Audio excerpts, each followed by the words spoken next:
Hello and welcome to another stream. Matter, something is off. I'm super loud. Am I? I'm peaking right now. I'm a little bit confused. Why am I so loud? Is my audio quality better? Maybe I'm too close. I don't know. But I hope it's fine. I hope it's okay. Actually, I can turn it down a little bit. Where's my? Had to go XLR. Okay, let's put it. I don't know where. I don't even know where I should put it.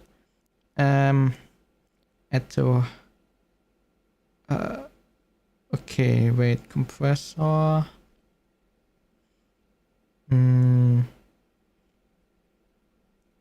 Let's wait, which one do I even have to edit? Hey, do I have to edit anything?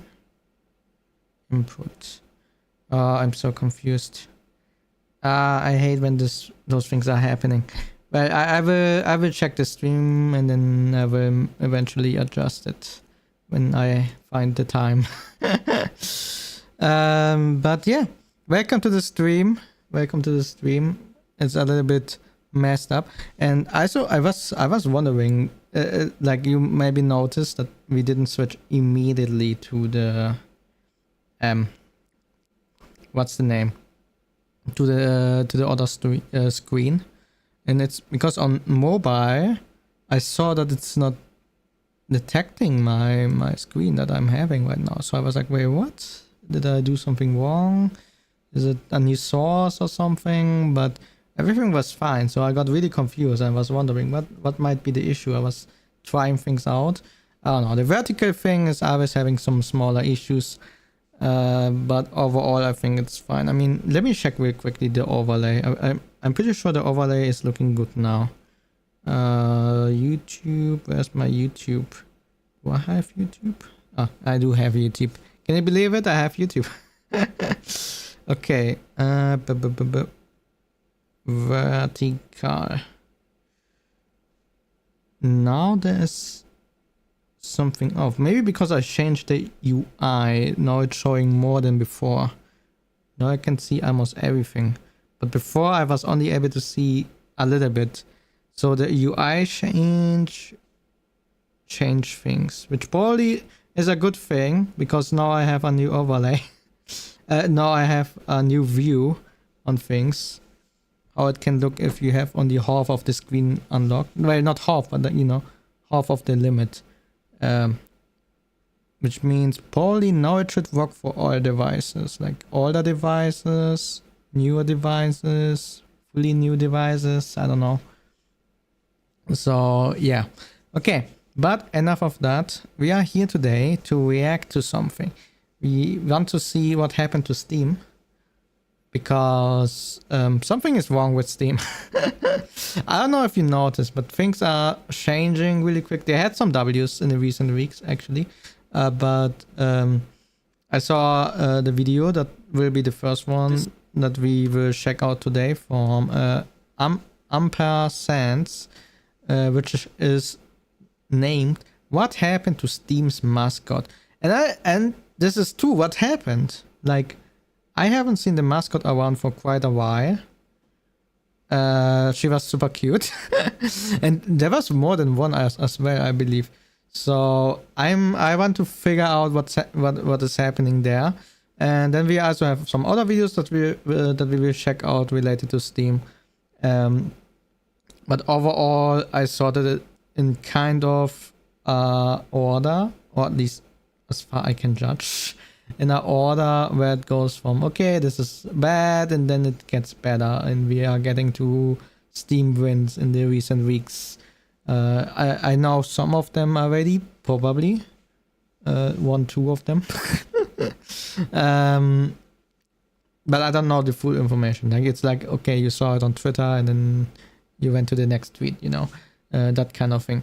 But yeah. I should probably stop bubbling around and we can probably get to the reaction. But before we get to it, for the YouTube people,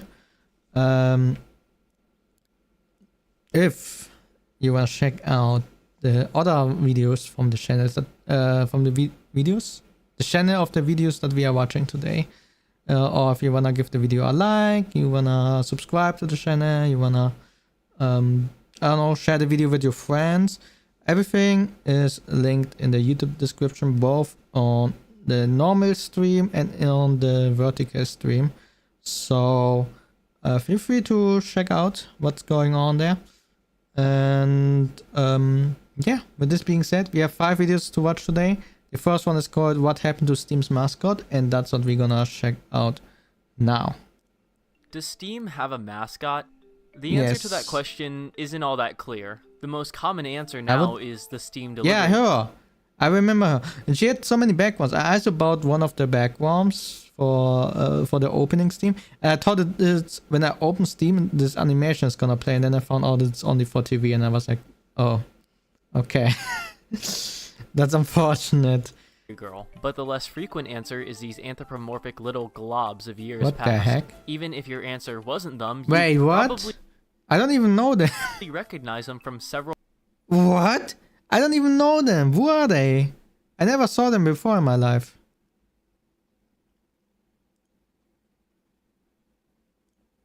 Did you saw them before?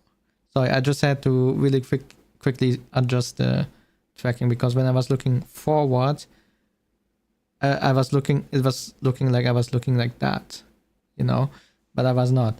So yeah, Counter-Strike 2 and other games are now trade protected. For 7 days after trading, traded items can be equipped and played with in-game, but cannot be modified, consumed, or transferred. Okay. Parts of the Steam UI, regardless of who you said. The question. I like this one, and especially the cat. I like orange cats. I like black cats and orange cats. White cats are also cute, but I prefer orange, then black, then white, and then all the other colors. I don't know. I think they are also gray and stuff like that. Still remains. What Green. happened to them? To answer that, we have to properly identify and define the Steam mascots, which means are we gonna find out who the first one was? Gotta go back. Okay, oh, yeah. we will. Gotta go way back. Machine. So who was the? What we do here is go back. Back. Okay. Part 1, the Steam mascots. Okay. Oh. Of Steam's old mascots, there were originally only 3. They were made to brand the community tab and other parts of the early Steam UI. They were also each. What? Wait, how old is this? Oh, oops! I just accidentally muted this thing. The community tab and other. How old is that? This is how Steam looked like. I sound like the biggest zoomer right now, but I'm a boomer, trust me. I don't remember any of those overlays. For me, Steam always looked kind of like how it looked like right now. But my Steam account is old. I think I crossed the 10 years today. Maybe I just forgot. Maybe I just forgot about it. Or I never opened the web page. I don't know. Are we on the web page or the application? Other parts of the early Steam UI. Damn. But they are really there, the mascots. Damn. Hello. Welcome. Freak off and get out. Damn. This guy. He's a mood. They were also each given special names. Sil, Tappet, and Sir Roderick Bodkin. They're all special. Sir Roger what? Because they're engine puns. Cylinder, Tappet, what? Damn. Oh, okay. You know, Valve, yeah. Steam. Yeah. They also have their own profiles and group. What? Sir, I'm not amused with all your pathetic attempts to impress me. Wait, can we add them? I'm gonna try this right now. Steam. Friends. Add. Wait, should I show my Steam on? Maybe I should wait. But I need to log in here. Well, okay, I will just do it really quickly. Let me check. Friends. There are probably thousands with those names by now. Where can I find add a friend? Search. Sil.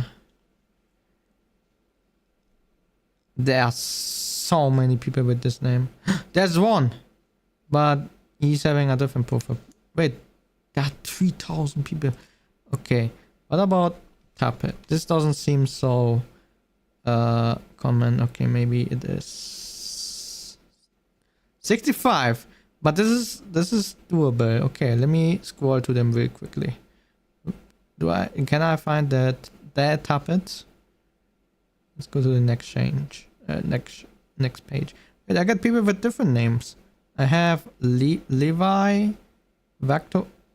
Okay, the next page is not even working. Okay, I cannot find them, but they probably exist. Eventually, in 2010, they were involved in sales, or more specifically, the artwork and branding that came with sales. It was also then that 3 more mascots were introduced. However, these guys are not nearly as special as the original 3. Why? For a few reasons. A, as far as I could find, one of them doesn't even have a name. 2. What? It's a stone! 2. Of the mascots that do have a name, both of them are not very punny.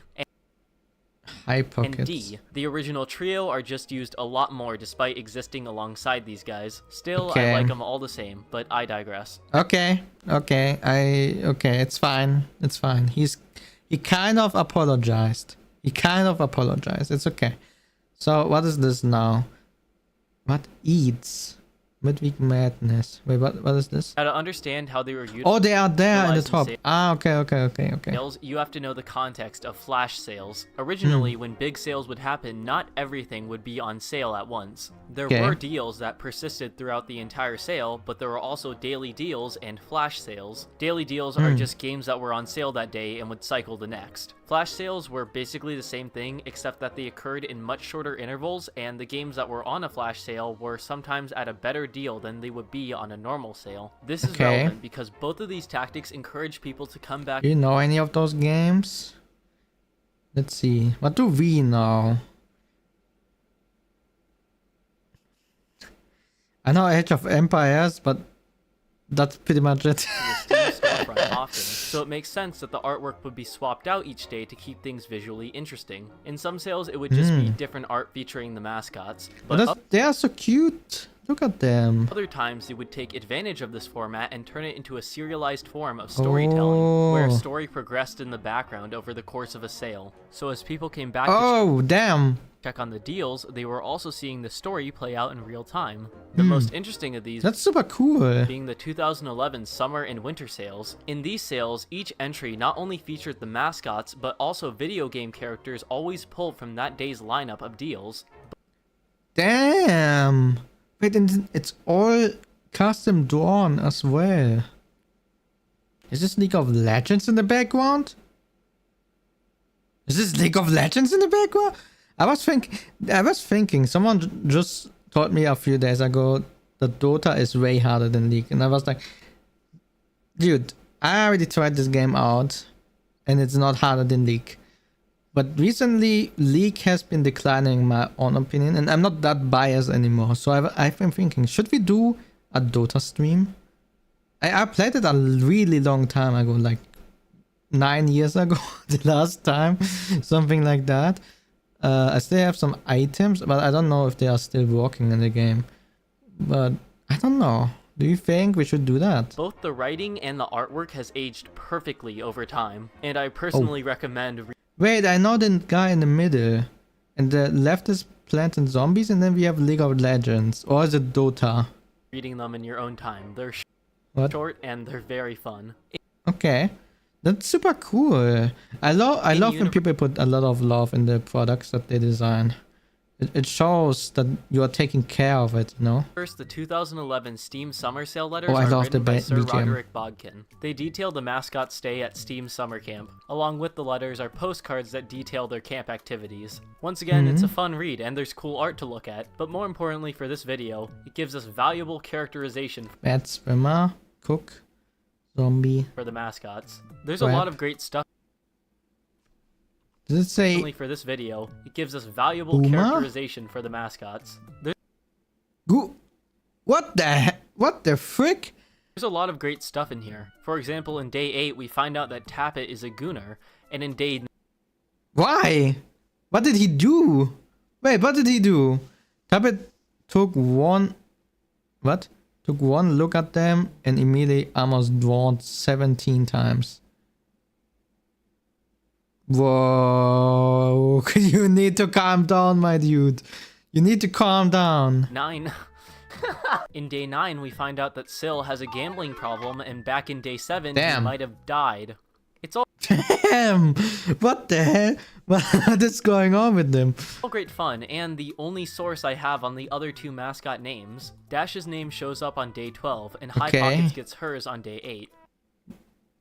Yeah, but he's also there. He also needs to be taken care of, apparently. Once again, I could not find the last mascot's name. He's they a do appear in storm or day something. 9 with an altered design, but Is he a crab? their name is never mentioned. The Okay. 2011 winter sale had a similar format, just not all the So he letters is were a from the crab. mascots. They're fun as well, but they just Maybe they want to make him mysterious. don't provide any new information. From then on, no other sale really matched the scale of 2011 when it comes to the 2011? 11? That's 14 years ago. Almost 15. What? I wasn't even alive. I'm joking. the involvement of the mascots. Of course, whenever a big sale did happen, they were always at the store page, most of these following the previously mentioned format of serialized storytelling over the course of the sale. The last time they had major involvement in a sale was in winter of 2013, where several emoticons, backgrounds, Oh. badges, Oh, they look so cute. I Oh my god, you can immediately see the vibe of the time. This effect on the border, how is it called again? In Photoshop, there's this effect, which is exact this one, where you have on the sides, like it's making it look a little bit more round. And I remember back then, when you had a flat graphic, I was like, this doesn't look more modern. So you just put this effect on it in Photoshop, and then everyone was like, whoa, this looks so cool. Oh my goodness. and trading cards were made of them, all referencing different games. From here, they're involved. Well, at least that's how I remember the era back then. Everyone wanted those weird effects on the models. Involvement in sales. I know, because I was involved as well. I was voluntarily helping at some places with designs at that point, and every time they were like, "Oh, this is too flat. Can you do some magic?" I put one effect on it, this one effect, and then they were like, "Whoa, this looks so much better." I'm like, dude, this took me 2 seconds. Tapered off completely. There were a few exceptions to this, but those were far and few between. But Hi. Oh, okay. they were still used in Steam's interface. Redeems a Steam wallet. Yeah, okay. I think I slightly remember them. Slightly. Are they still there? No, I don't think they are. Are they still there? And even though a lot of pages have updated from the old UI and taken the mascots with them, there are still a ton of places on Steam you Okay, I did see them, yeah. In the what's the name? The where you do like questions for games. can spot their continued use, and whether that be from redeeming a gift card, leaving the site, or Oh yeah! Pooh, he's there. He is there. Yeah, this is true. failing a trade, these guys are still there. And while the use of these mascots has definitely been limited, they have not been forgotten. Steam has made several tongue-in-cheek references towards the discontinued use of its mascots. In 2019, they were referred to as old friends and were even Hello Winter. Hello old friend. Wait, who is Mario Carroll? Who the heck is Carroll? Get out of here, Carroll. in a group chat for a very small period of time. What? Coconut sales? What the frick? In 2022, they appeared as gravestone stickers. Even though it's been a few years, I still don't think that they've forgotten about these old mascots. There's really not that much more to say. While I do like these guys, I'm okay with them being discontinued. What? Why? They're cute. They're cute. What do you mean that I'm fine with them discontinued? Dude. No. We need more of them. I want them to come back. There's need to be more present. They serve their purpose for a different time. A time They are fine. I welcome them. They can be on my Steam page any day. Hello Candy, how are you doing today? Steam maybe did need mascots. We did. I like them. Look at them. They are super cute. I want them more on Steam, not less. They serve their purpose for a different time. A time where Steam maybe did need mascots. But that's the story on Steam's one and only set of mascots. The mascots that were the Wait, what's with the only ones to have ever appeared in a sale. What is this? A masked. What is that? Yeah, what is that? Part 2, Steam emoticons. Oh god. I'm doing good. Last night I played Fall Guys with friends. How about you? I'm doing fine. Overall, I'm fine. Yeah. Right now we are just, I don't know. There's a lot of things planned. I cannot talk so much about everything. So I'm busy most of the time. But right now we are having fun. Right now we are streaming. We can check out Steam mascots. And tomorrow I go to the Christmas market. Yeah. Oh, banger. But I hate those emotes. Seriously, I hate them so much. Eyes. Wait, does everyone hate them? Oh my god. Oh. Now I know what you're not thinking. These guys are emoticons, not mascots. Well, if you use them everywhere, then it's kind of the same, no?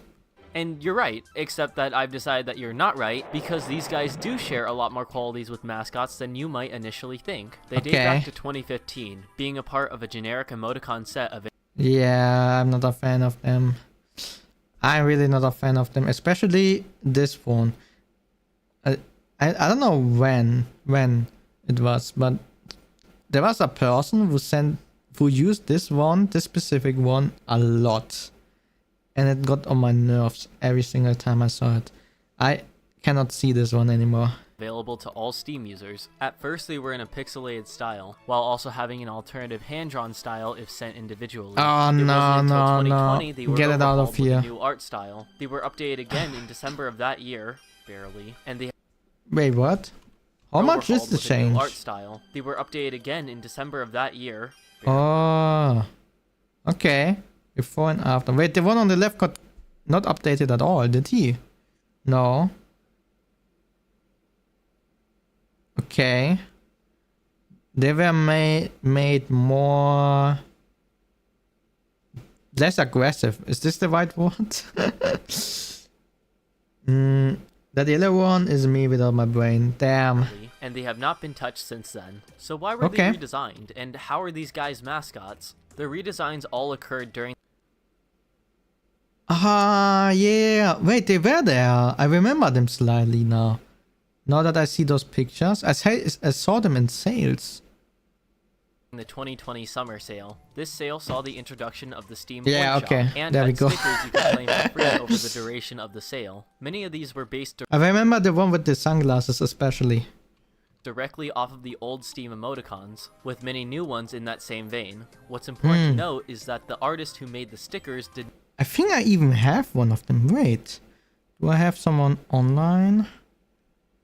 Stella. Let's open Stella chat. Message. Wait, what? It's not working. Oh, it opened. Wait, which one do I have? I think I have some of them. Like not the default ones. Or do I? The debut collection. Yeah. I have one. Steam Dance. I have Steam Dance. It's like a a pink blob that is dancing. But besides for that, I don't have anyone. I don't even know where I got this one. Not make the emoticons, and that the emoticons are based off the animated stickers. That's where these emoticons come from. They're not a part of the... This one. I have that one. The bottom right. Default set, but they are in the same style. Now, something funny to note. When these emoticons first dropped, people hated them, especially Steam Happy, which is a far cry to the current perception of it. Damn, you saw the calm edit. down, lol. What did he say? Steam Happy, which is a far What did he cry to say? the current perception of it. Call arts danger hair strike again. Wait, what? I mean, you saw the edit like a minute ago. It really shows that we are stupid monkeys that hate change, you know? Yeah.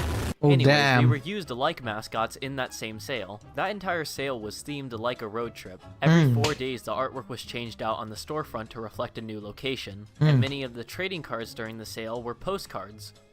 Okay. Sounds pretty familiar, right? However, afterwards, they were It never does used sound again familiar. in any subsequent Now that he sales. mentioned it, it's like I just heard it 5 minutes ago. But they still kind of are the mascots of the Steam Point Shop. Barely. Okay. Lastly, they appear on error pages. More specifically, yeah, 3 okay. of them do. Now, this one's fun. A lot of people got familiar with these guys during September. Wait, what happened on September 4th? known as Silksong Day. Millions of Silksong players Day. flocking to a single store page. When Steam Okay. crashed, people saw these dudes non-stop.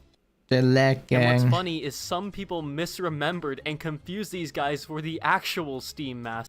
No, I want the original ones back. I want the original ones back, especially the orange one. He's cute. This is what I mean by they share mascot qualities, but they aren't mascots. They've only ever been in one sale and haven't been in much outside of it. They simply are not used enough. But what I say doesn't matter, because there's a Steam startup intro where they are referred to directly as mascots. So that really makes me wonder whether or not... Hey, what happened to the other could ones that be? then? Oh, Oh yeah, what's about her? how could I forget? Every day I imagine a future where I can be with you. Of all of Steam's mascots, banger. it should be no surprise when I say the most The Steam girl was so popular as well. I saw her everywhere. I bought I was also in it, obviously. I already said that I bought one of them. So I'm part of the problem. But like 90% of my friend list bought it as well, or had a profile picture or something. popular one That's by crazy. far has been the delivery girl. Not a single one of Yeah. the mascots of years past has managed to reach the same amount of popularity as she has. She has amassed dozens of pieces of fan art, cosplays, Damn. hundreds of thousands of Damn. likes on Twitter, hundreds of thousands of likes on TikTok, tens of thousands of upvotes on Reddit. She has some of the most Crazy. popular items in the Steam Point Shop, her own startup movie. When I Yeah, I got this one. I'm so mad that I can only use it on TV. I don't even, oh, actually I do have a TV, but I never use it. I made this video, I had to choose between two different thumbnails. To say that people just like her is an understatement. People love her. But why?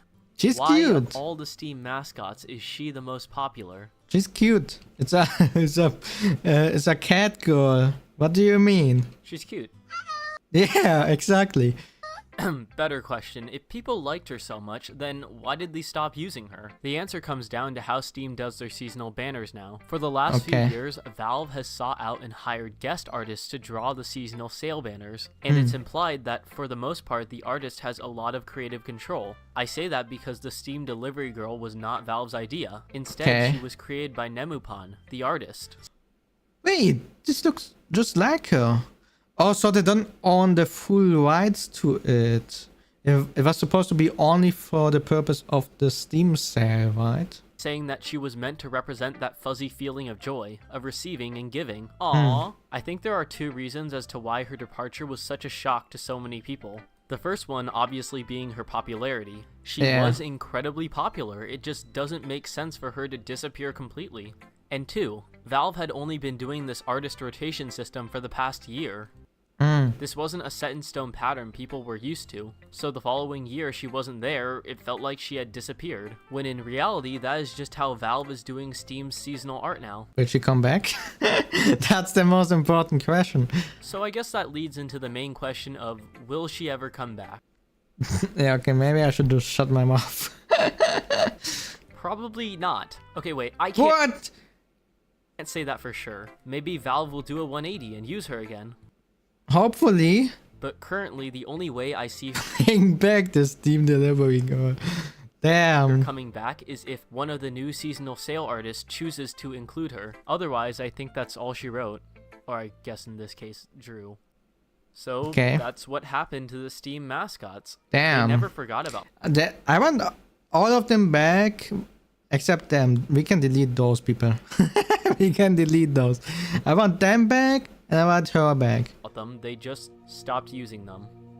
I want to get real for a second. Over the past 2 months, I have dedicated hours of research into finding out more about Steam's mascots and where they come from. I have sifted through countless pages of incredibly slow internet archive snapshots. I still love you. Countless imager links, countless Reddit posts, you name it, I saw it. But despite the vast differences in each of these posts, one thing always rang true for each and every one of them. It didn't matter if it was the original Steam mascots, the emoticons, or the delivery girl. One thing always rang true.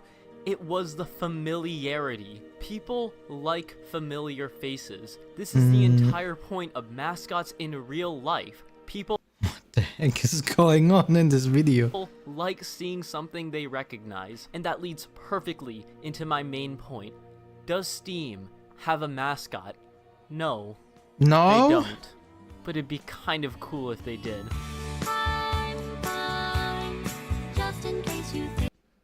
What? I want those people back. And the delivery girl. That's cute. Vanilla. Vanilla? Florencia Namur. Wait. Cheers. What? Is it Italian? I don't know. I like the original ones. They're cute. What is this?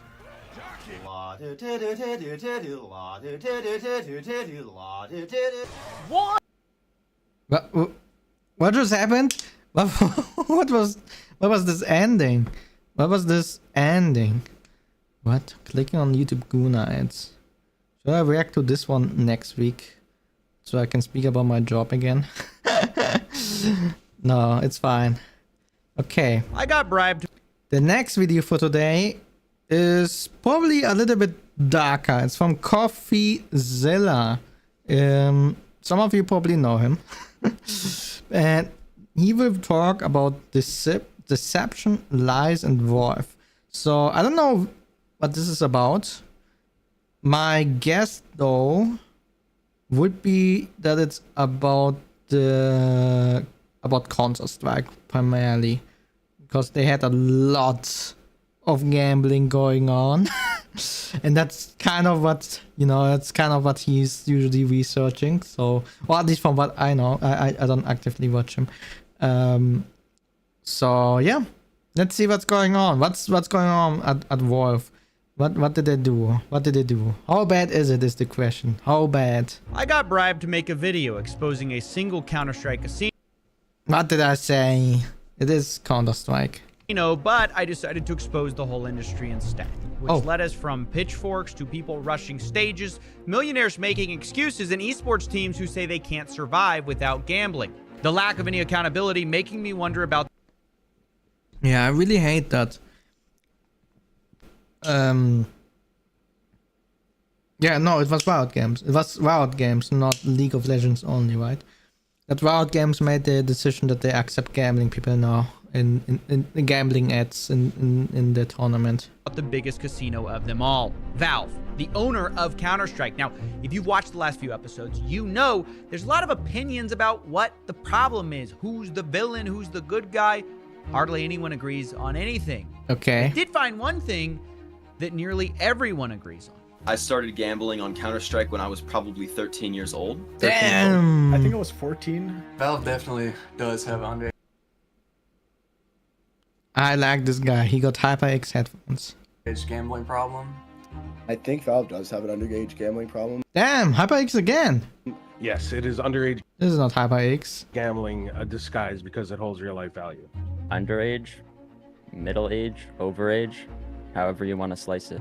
What? When I was young, that's the most easily What is influential overage? age to get You people are in, above 'cause I can't go 100 to a years real old? casino and gamble. Like what I did back then was I went to our local video game store bought like $20 worth of Steam credits, I would buy skins with those $20 credits, no verification at all. Right. This is the most consistent answer I've received in a story where no one agrees on anything. Underage gambling is rampant on Counter-Strike. Not only that, Valve has known this was a problem since that's almost 10 years ago. For at least 8 years. And for those 8 years, Valve... Wait, from when is this video? Oh, okay. Valve has done things here and there. It's a little bit older. It's fine. Tackled offshore gambling issues, with some speculating the reasons it's from why. 11 months ago. I think they have all the responsibility. I mean, you could pass me some of that if you want, but ultimately they're the kingpin, reaping in all of the money, or majority of the money, and there's a reason why they haven't killed it yet. They've possessed the power for all these years, but they allow it to go, and I feel like they do the bare minimum crackdown to allow it to keep operating. That's right. Now, the person you just heard has ulterior motives for putting the blame on someone else. Either way, today I want to investigate Valve's role in Counter-Strike gambling. What's going How on we there? got here. I wonder if they fixed those things by now, but probably not. Is there a comment on this video? Nah. Wait, let me check. Okay, let's watch the video and then we will check out the newest comments. What Valve can do about it and how they've been fighting the change to that see is if so anything desperately changed. needed. So let's start from 2013, when loot boxes were first introduced to the game in an update Valve called the Arms Deal. Yeah, I'm quite splitted on the opinion of loot boxes, to be honest. It always depends what the loot box is giving you. If it's a cosmetic, to be honest, I don't really see it as that problematic, you know? Like, I don't know. Like, it's cosmetics. Like, you can play without it as well. It will not give you any advantage. It will not give you anything. Just a new look. So, I think usually loot boxes for cosmetics are fine. But it also got a limit. It depends on how much you pay, I would say. Like, if you sell a loot box for €2 or something, I would already be like, I don't know if I want to spend that money. I say this fully known that our Minecraft server that is upcoming is also gonna have loot boxes, which are above that price. But yeah, it's a Minecraft server, and it's for cosmetics as well. Well, mostly cosmetics. I'm still have to figure out a system that is fair for everyone. I don't wanna support those gambling things, to be honest. So I want to think of a system that people can still do loot boxes or not. Like, I was thinking of something like having a mode, like in the settings, player settings, you can enable like a mode where you disable the randomness and you just buy the item directly for a fixed price, you know. But I don't know if this is a good idea. Like, you just have a switch then, and then if you don't want to have this, if you don't want it to be dependent on luck, then you can just get it like that. Does it make sense? I don't know. It was first described as all the illicit thrills of black market weapons trafficking without any of the danger, which is kind of true. They did create a black market of skin betting. The only thing that I find false here is the quote, without any of the danger, because if you look at the wrong casino, this guy might show up at your house. Either way, the Arms Deal update was the start of Counter-Strike. What the heck? Yeah, I mean, Steam is also a little bit different because people actually offer you money for the skins. I think this is one of the big differences between the Steam marketplace or CSGO gambling or loot boxes and like any other game, you know. People might trade it with you. They might trade it. But they will not give you money for it. Like, they will not be like, I will not give you $100 for this item. Why should I do that? I can just buy, I don't know, 50 keys myself. And then maybe get the item myself. You know? Like, but on Steam, you have knives that are like hundreds of euros. It's crazy. Straight gambling, or as dollars, we know or it, whatever. with the introduction specifically of loot boxes. We're going to open one. Yeah, as mentioned, I'm not convinced they are that bad. On here so you can experience what But that's this like. is just my First, you personal take out your view. wallet. I am open to debate. If anyone is in the comments or in the stream right now and has a different opinion, feel free to let me know what you think. Pay $2.50. The case opens and a wheel spins where items of varying rarity pass by. Knives and gloves are particularly valuable because they're particularly rare, but usually you get an item worth pennies. Now you might notice this whole process, especially I don't know how much miss. my items are worth. Should I check? I often get bot requests because they want my chest or stuff like this. Let me check. Inventory. Counter-Strike. I have 36 items at the moment. I really sold sometimes because sometimes I was like, oh, I'm 20 cents away with my Steam balance. I will just sell this item real quick. Let's see. Can I see the what is my craziest item? Maybe this one? 4 euro. A Negav skin. Then I have a Gamma chest, which is 6 euro apparently. I have a Bison skin with some kills on it. It's 3 euro. I think this is the... No. But wait, my chest is the most expensive thing. I also have a Star Trek AVP. But it's $6 as well. But the chest is in the cent value. It's a little bit higher. So yeah, my best item is like $6 right now in Counter-Strike. I wonder how it's in Dota. I was thinking about selling those as well. 4 cent, okay, 4 cent, 9 cent. Okay, I don't think my items are worth that much in Dota. Okay, 3 cents. Okay, never mind. This resembles a slot machine. I believe that's not an accident. This is the same company that hired experimental psychologists to design parts of their games. So my name is Mike Amender. I'm an experimental psychologist at Valve. Hello, Mike. Applying knowledge and methodologies from psychology to game design. So thinking about how knowledge of human behavior can impact the choices that we're making. Okay. The hope is that we can take what we know about psychology. Wait. Doesn't that mean that he's intentionally designing things that make someone buy more or stay longer on the page? About the predictable ways humans might react or respond, and apply it to game design and induce various responses or particular responses. Okay. Right. Valve is a game studio that uses psychology to manipulate user behavior, and it's harmless in some areas when optimizing for fun or excitement. But when we look at loot boxes, what is Valve optimizing for? What behaviors are they trying to cause when they make their loot boxes look like a slot? And the answer, I believe, is they want you to just spend more money. And making a slot simulator has been incredibly effective for that. In total, some estimates are that 1.9 billion cases have been sold. At $2.50 per case, that's 4.9 billion for Valve. Damn. All spent on video game cosmetics. You can then trade these on the Steam store. Maybe I should sell all of my CSGO items actually. That way people don't send me friend invite just to get my items. Maybe I should sell all of them. I'm thinking right now about it. Like if I sell everything, like most of my things are worth like $1 at least. Like the average seems to be around like 2-3 euros. So if I sell all 30 of them, I actually have... Wait, I have like $90.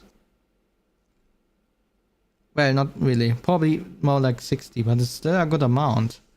I could buy a new Steam game with that. I'm just saying.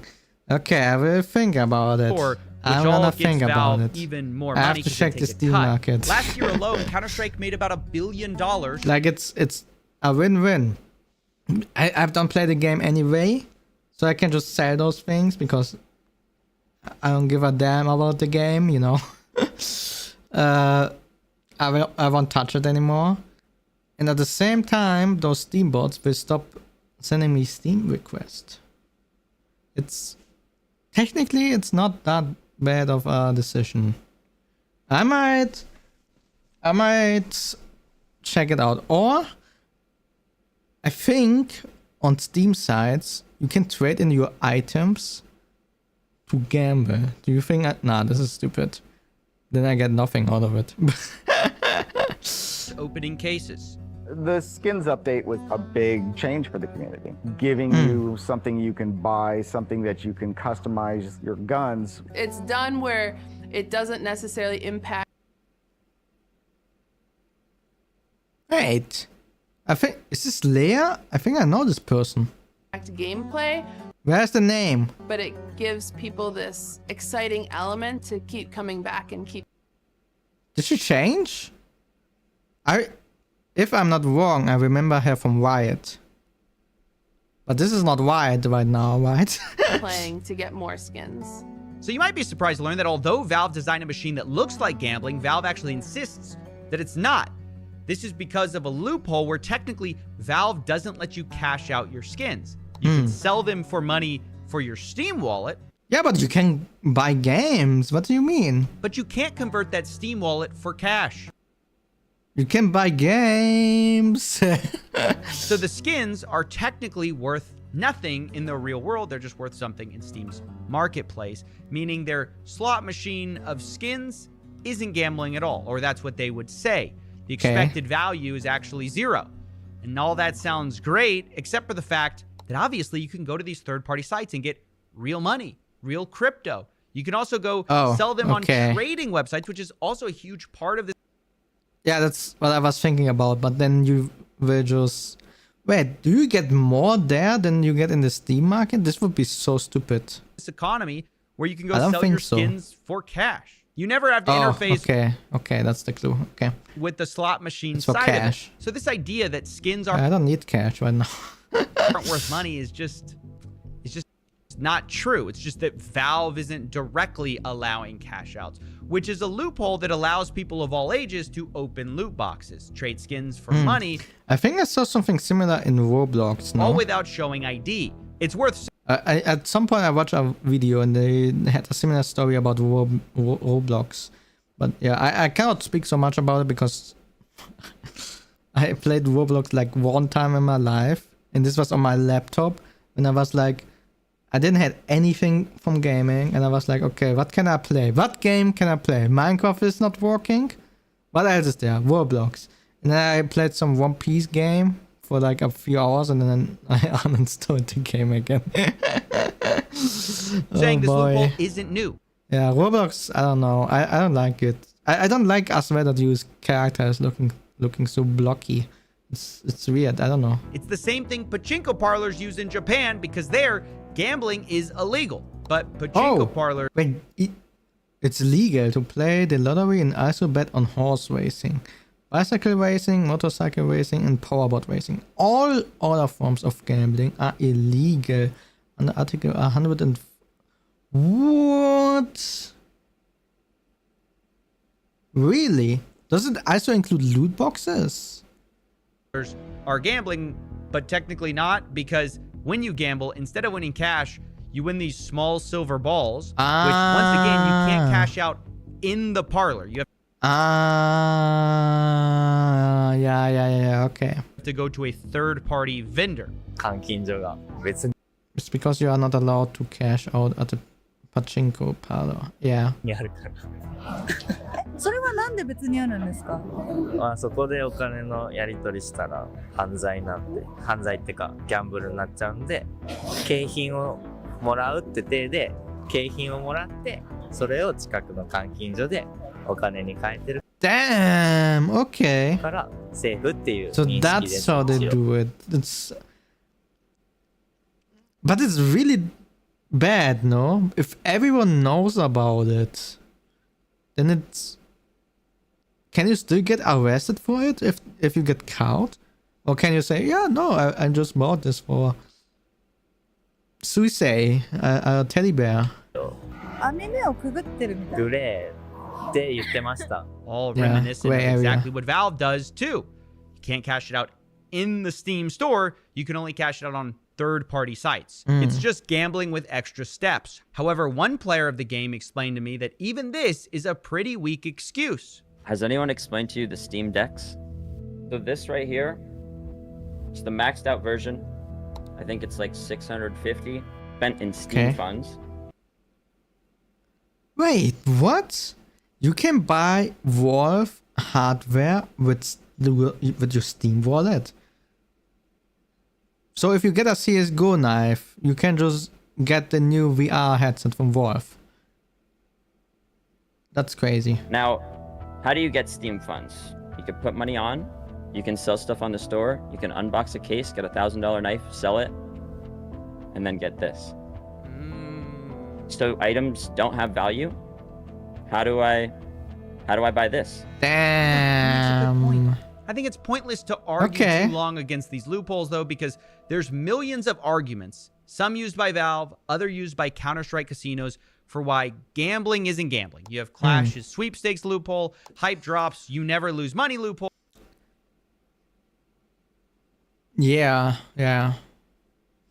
And this just makes me think if I should fully avoid those kind of things on my Minecraft server. But then on the other end, I don't know what else to put there. If CSGO roles saying you can only cash out skins, everyone in this story, from casinos to Valve, is using legal loopholes. So instead of trying to legal eagle all of them, I'm just appealing to your common sense. If it looks like gambling, mimics gambling, and the players say it's gambling, it's gambling. Now that we understand this, let's take a look at one of Valve's strangest positions they've ever had to take. See, back in 2016, when gambling sites hit 4,000?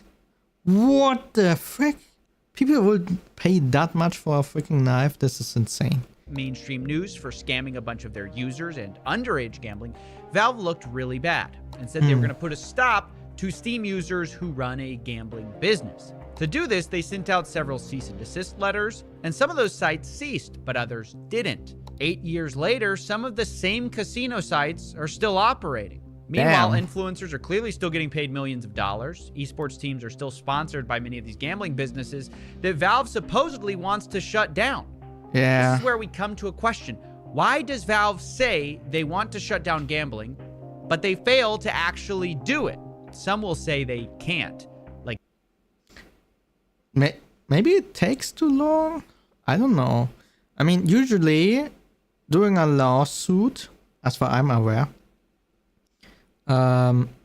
if you are being sued for something, you don't get a order from the court to stop the action immediately. You are still allowed to operate the same kind of business until the case is fully closed and, you know, the other side wins, of course. Which means if you can drag a case out for 2 years, you are still able to operate for 2 years before you have to close down the business, which is crazy. Like, these offshore casinos are literally impossible to stop. But 10 years is also, I mean, it's... I don't buy that. A lot. This is the same company who will happily destroy parents in court who sue them for pushing gambling. Where's Valve's legal appetite to go after these offshore casinos? I don't know. It seems to me they could have banned this all a long time ago using any number of IP arguments, legal attacks, or simply software patches. Why they haven't is where we have to get into speculation. I have two thoughts as to why. First, I mean, there's another loophole, no? Because they use the Steam library icons, for example, to showcase the items on the site, I think. So legally, it's fair use, no? Because you are using the application. It's like when you use YouTube on your web page, you know, when you see a YouTube video on another page, like YouTube cannot sue them for using a YouTube video on their page because it's like an embed. It's like it's leading back to YouTube, you know. It's implemented in the site, and they don't claim that they made this platform. Is this maybe an issue? But then again, I'm not a lawyer, and so, you know, you shouldn't trust me so much. But but I just speak from what I kind of know of fair use and those kind of things. Personally, I believe it's good for Valve to be in an eternal fight against gambling. It's good optics. If you never defeat the evil offshore casinos, no one has to wonder why your loot boxes look so much like slot machines. We got to defeat the evil offshore casino guys first, guys. In fact, this is the exact attitude they had in 2016. It feels like Valve itself has specifically designed this game to operate almost exactly like a slot machine. Even back then, Valve got a lot of heat for exactly the same things we're talking about now, but everyone felt that the casinos were doing worse things. So before we demanded... Yeah, because in a casino... I think the difference comes because in a casino, there's no other thing you do. You just go in there, you press a button, and you spend your money. And eventually you go out with some money, you know? Eventually. So that's the sole purpose of a casino. Wait, let me shut off my heater. Did I shut it off? Oh god, wait, shut the matter. I need to check.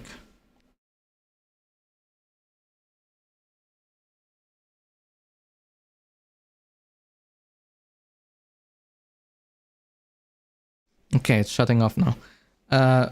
So where was I? Yeah, so in a casino, the sole purpose of a casino is to spend money, you know.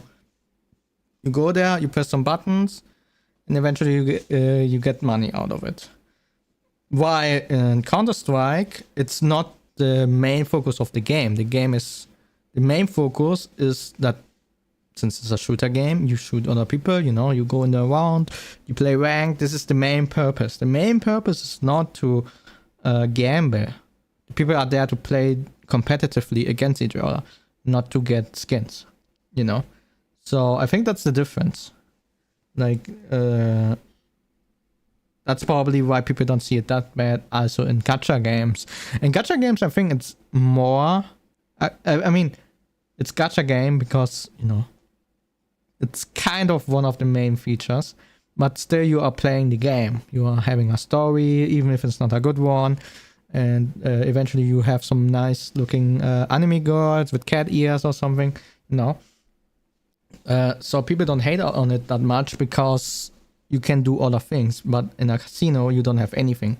If you get a casino where you can also do other things, like you combine it with an arcade or something, people will probably visit it more often as well and be like, oh, this place is not that bad. Look, you can play, I don't know, Pac-Man or something. To change from Valve, everyone felt that we should address the casino problem first. And Valve was happy to play the hero and send those cease and desist letters out. Okay. So if you can always pass the buck to someone more shady than you and say you're working on it, it's easy to avoid problems at home.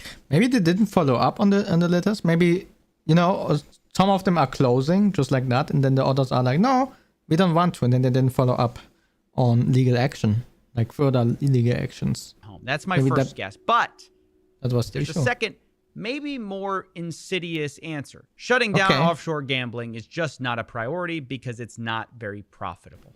It may even cost Valve money, even though they probably would deny this and say they don't have the data. You see, Valve may profit from these casinos indirectly. That is according to the journalist. Yeah, because people are using it all the time. People makes games. They made this argument better than I ever could, and I'm going to use a portion of their great documentary here. Okay. We've got Steam over here and the betting sites over here on different websites, and both industries claim no relationship with the other. But to start with, the culture of skin betting is for many people a feature of Valve's games as advertised by YouTubers and streamers and virally by your friends who are gambling. Valve is going to be acquiring more visibility and players for its games from anyone who finds this extra functionality appealing. A thought I heard from almost all of the gamblers I spoke to was that Valve can't shut down these casinos permanently because that would wreck the market value of skins, thereby hurting every... Wait, didn't the market crash? Wait, let's see. How much is it here? The highest one is like 10k. I want 10k, the highest one. It's the purple knife on the top. What is this? This is CS money. Let's check out the site. Because I'm pretty sure the market crash. Wait, what's the name again? CS money. Let's see. Can I see without logging in? We have a pop-up. And it's in German, of course. Markets. What the freak? Do you see this? Wait, let me put this in USD so it's, you know, conversion rate and so on. Do you see this? It's for, this must be a prank. This must be a prank. Why is this weapon here? But it didn't really crash. Wait, this is the, but what are we sorting? Wait, let me put it in English. Any, is it the same sorting that they have? Default sorting, price max. Are we going by this here? What the hell? What the hell? What the frick is even this? 600. Someone drank too much on this night. Or are they money laundering? What? The heck? Okay, they don't want me to look up only. Are the people money laundering here? Are they putting things on the market for like an insane price and then someone else is buying it and then you can write it in the tax thing? Because you are like, oh, I want it on a gambling site. The money.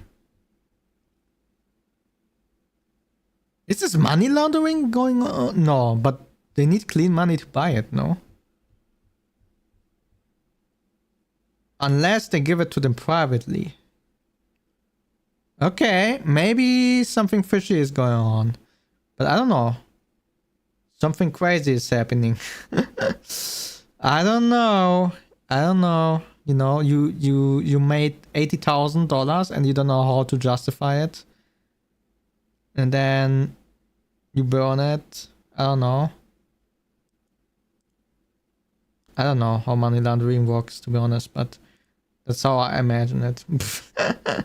All of the gamblers I spoke to was that Valve can't shut down these casinos permanently because that absolutely would wreck crazy. the market value of skins, thereby hurting every player who owns any Valve skins. But to me, that just sounds like evidence that one big reason Valve skins are so valuable and why people want them so bad is Valve allowing the betting sites to exist. Look, I'll be honest, I think he's right. Valve is indirectly profiting from these casinos. But it's not just one journalist's opinion. But why would you put it on the side? Because, okay, you get cash. This one I would understand. But if you are just gambling, it makes no sense because you will lose. Like, and you don't get more money out of it. They are probably taking commission as well, you know? Concluded the same thing. So, in January of 2016, the Washington State Gambling Commission, and that's the top regulatory body in Washington State where Valve is headquartered, they received a complaint that prompted them to begin an investigation into Valve Corporation. 21 months later, when that investigation concluded, what they said was Valve, quote, knowingly facilitates the illegal wagering of skins. Damn. And the question that it really came down to for these regulators was, is Valve benefiting?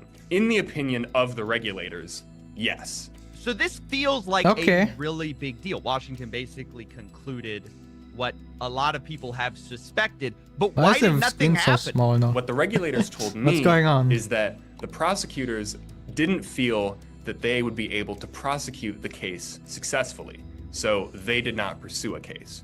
Now, that doesn't take away from the findings of the regulators, who are the experts on this. It doesn't change just means anything that on a the case facts. was never taken to court. It's not changing any facts. So even though regulators found one thing, prosecutors have declined to pursue it. Now, of course, but why? I did think all of this was pretty shocking, so of course I wanted to ask Valve follow-up questions, but they didn't respond to my request for an interview or for comment. However, I did find interviews from about 8 years ago during the first scandal where Valve was asked very similar questions about whether they benefited from all this gambling.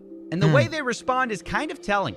For Counter-Strike in particular, I'm curious, do you feel like gambling has had a positive impact on the game at all? Do you feel like it's grown interest in the game over the past few years that it's been available? He didn't like that. Yeah, so I mean, well, what's the question? Has gambling led to greater interest in Counter-Strike? Has it? Yes. He needs to think a lot about this question. Yeah, he don't want to answer it, so it's just we don't know. We didn't investigate it. We don't have any data. Yeah, exactly. To support that. Yeah, but yeah. So I don't know. Isn't that incredible? A company How convenient. that nearly has all the data has no idea if $1 billion gambling industry helps them. This is a company that hires literal economists to work on their video game economies. They say in those job descriptions, one thing we have at Valve is data, lots and lots of data. Yet on this one issue, it's a little bit sus. It's a little bit sus. To support that. And we're supposed to believe they've never conclusively found if gambling hurts or helps them? I find it hard to believe. Sus. Especially when in the same interview a little bit later, the CEO, Gabe Newell, claims data isn't really hard to get in Valve. Right. If there's something I need to know, I can find out about it. We don't have any data. And information is pretty freely available inside of the company. There's, you know, yeah, it's that's just not weird. hard to, if there's something you need to know to find out about it. But there's no, you pull your information, there's no push towards you. Right. Of course, it's not hard to find the information. These are the people who own Steam. Yeah. They have all the information. So here's a fun rule for you to think about. Okay. Anytime a company with this much data tells you we don't have the data, it means we don't like what the data says, or we don't want to know what the data says, so we've avoided looking. And by the way, Valve admits only moments later that the Counter-Strike player base goes up when Valve releases things that make the game, quote, a stickier experience. That growth in the player What base is this typically supposed to comes mean? either after the game has been on sale, or after we've added some features to the game that make the game a stickier experience. Okay, we're getting somewhere. Growth happens when Valve makes their game a stickier experience. Now, I've got a follow-up. What's a stickier experience Yeah, what does this than mean? a casino? It's so What? sticky, people have Oh, a okay. problem stopping. You can't honestly say our player base grows with a stickier experience, and also we have no data that gambling has grown interest in Counter-Strike, because those two sentences are not compatible. And oh, by the way, we've been fighting gambling for 8 years and we keep getting outsmarted by 20-something-year-olds in Curacao. Like, you're just not Damn. trying that hard then. What was going on in that stream? More evidence for their lack of effort here, because Valve will occasionally take action on casinos, most often when they've been pressured to do so by bad press. Just take the PGL majors, which started this whole thing. It was a horrible look for Valve, Damn. directly caused by the casinos. The result of that was Wait, almost what? immediately an update released only days Wait, later that how? for the first time in a while actually did something. Basically, Valve made it so that when you traded something in Counter-Strike, it was hard to then gamble that item. Basically, they changed a way that items showed up in your inventory. I'm not going to go into too much detail, but it kind of messed up the way casinos were tracking items. Now, the end result of this is that casinos, along with skin traders in general, are slightly punished. Now, my point here is this patch could have been done at any time. The reason it happened a few days after the PGL Major was this disruption. This was a clear signal from Valve to the casinos. You stepped out of line, you caused trouble, we'll cause you trouble, right? Okay. I should note, the casinos are going to find It's a fight workarounds to this, between but them. there aren't infinite workarounds. It's obvious to everyone, including the casinos, that if Valve really wanted to shut them down, they could, since Valve ultimately controls the ecosystem by which everyone trades and tracks items. I mean, there are many ways how you could prevent third parties to accessing this, right? You can just block the entire page, for example. You know, you know the persons, so you can, people have to, you can do something like, okay, everyone who wants to showcase or use the Steam thing has to request an API key, and then if someone uses it in a way it's not supposed to use, you can just block it. You can block the full user or even the full IP of this user, There are a lot of ways how you can prevent it. And you don't even need a legal case for it. I mean, yeah. So if they wanted to definitively shut down the casinos, they could, but it just is going to require work. Yeah. Work that Valve doesn't seem to have a huge appetite to. I mean, it's not even so much work. Like, if I would be a developer at Valve, I could probably do this in a day. Like, implementing those changes to the system. I mean, look, this with the story with the majors, it took them like 5 days. To do? And this includes the full process probably, like discussing it, then, discussing it more, between different departments, making a schedule for the release so that it goes live in all versions at the same time, informing all the stuff about the changes, and then also, you know, giving the developer the task to do it and to test it and to implement it. 5 days. So, yeah, I don't know. Maybe because it would impact other players. Maybe because they just historically haven't done that work. Unless they're... I mean, making the... I don't know how the API keys work, but making it request only would be not that bad, in my opinion. I don't know. Forced to by press. Unless they are already. I don't know. I haven't worked with Steam Now look, API so it far. might feel like I'm being a little harsh towards Valve here, or I'm putting a lot of the responsibility on them. But it's on them. And if it feels that way, it's because I am. I do think but they need to be the ones to change for 2 reasons. One, no matter where you look, in the chain of responsibility from influencers. Yeah, I mean, some of you know I do influencer marketing, and the amount of requests you get from casinos, like actual internet casinos, real casinos, casino-like website, also horse racing and stuff like this, is so popular, and they pay a lot. They do pay a lot, but I turn those offers down because I don't want to touch this money that they are doing, to be honest. But yeah, like influencers are being used a lot for this. Like there's a lot of requests for them.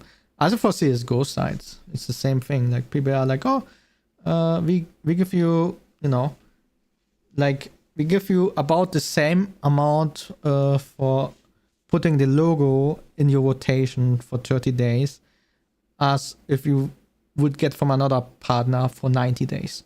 Like that's round about the numbers they are moving. They're giving you at least like 3 times the money than other people do. So that's why people accept it as well. Except me, I ain't doing that shit. I'm sorry, I use a curse. All the way to governments. But yeah, I'm not a big fan. I'm not a big fan of casino, but loot boxes I think are fine, but not in the way Valve is handling it. Everything points to them. Valve is easily the most equipped to solve things because they are a single stakeholder. Everywhere else you look, there's coordination problems. At the influencer level, if you don't take Gamba money, other influencers will. At the casino level, you want to be more regulated, your competitor doesn't. Even at the esports level, you don't take a gambling sponsorship, your competitor will. Even at the government level, if one country bans it, just take a VPN somewhere else where it's not banned.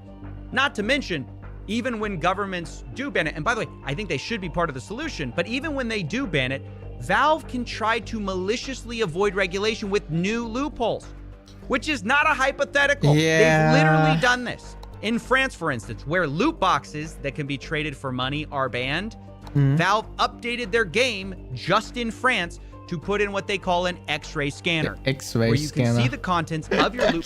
This sounds like those weird apps you got. Those no, it was apps I think on TV that you know. Back in the 2000, I don't know. And they had those clappable smartphones. There were so many ads on, especially MTV. I don't know, maybe it was only in Germany as well.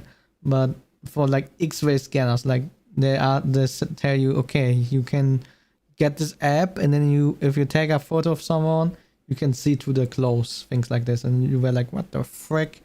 This is on TV? Loot box before you open it, making the results technically not random.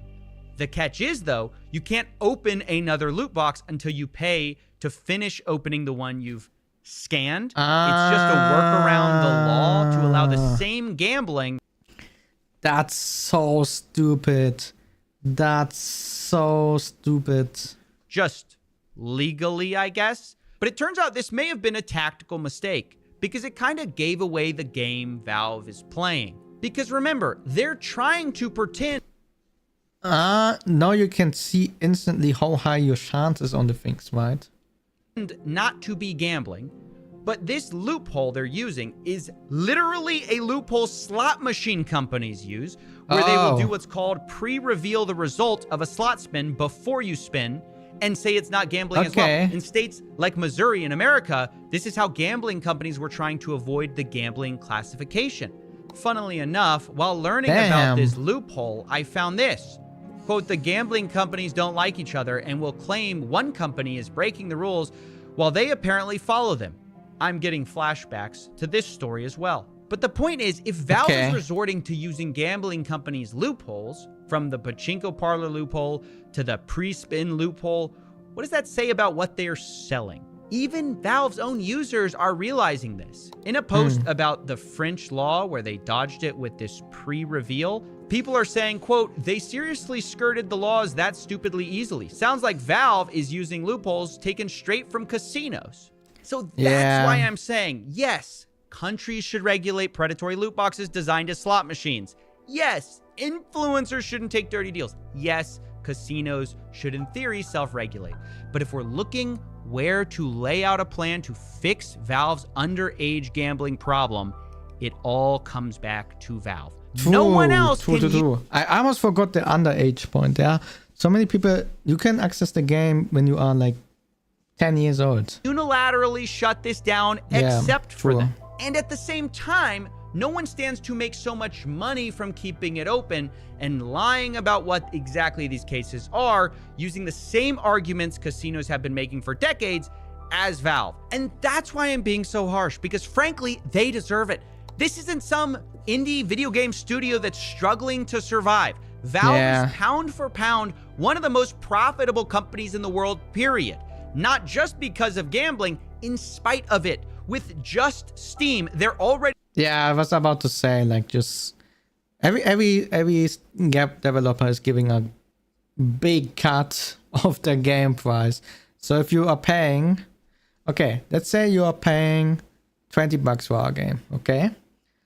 From Valve is taking like 6 of those bucks, so you get 14, and then you also have taxes and all those things, and at the end you might, out of those $20, you might end up with like 6 or 7.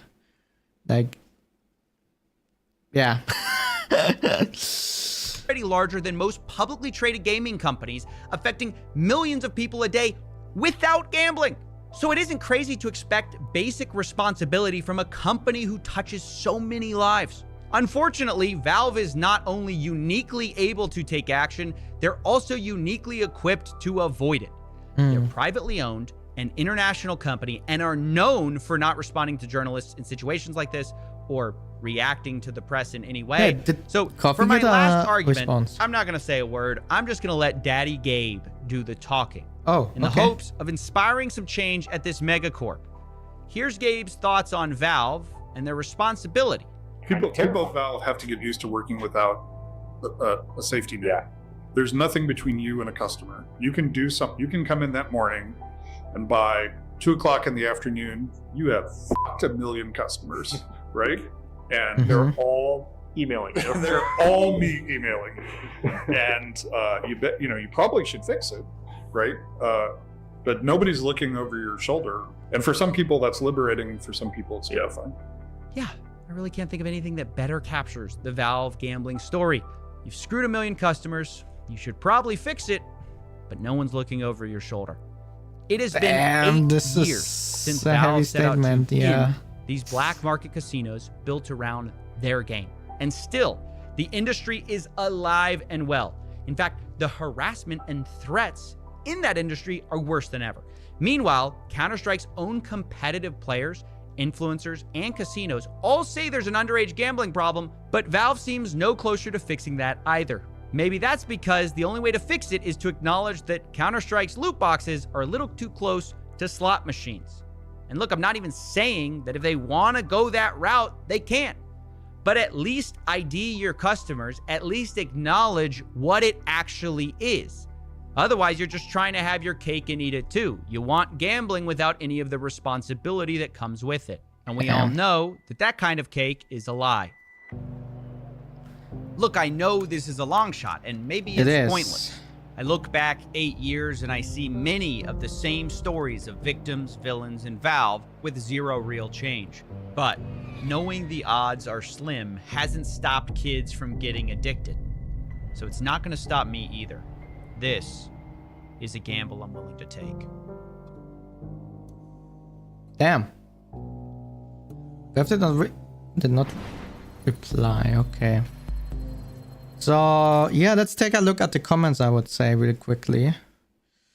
328. Getting an ad when you pause now is hilarious. Wait, YouTube did implement this now? Oh my god, YouTube, what are you doing? I'm using YouTube Premium, so you know it's fine for me, but I'm hearing those ridiculous things from them. I don't know. There will be the point, in my opinion, there will be a point where someone is like, okay, you know what? I'm just gonna make it better. They will make their own platform, and it's gonna grow, and people are switching over there. There will be a moment like this. It might not be now. It might not be next year. It might not even be in the next 3 years, but in the next 10 years, probably, really likely, if they don't fix their stuff.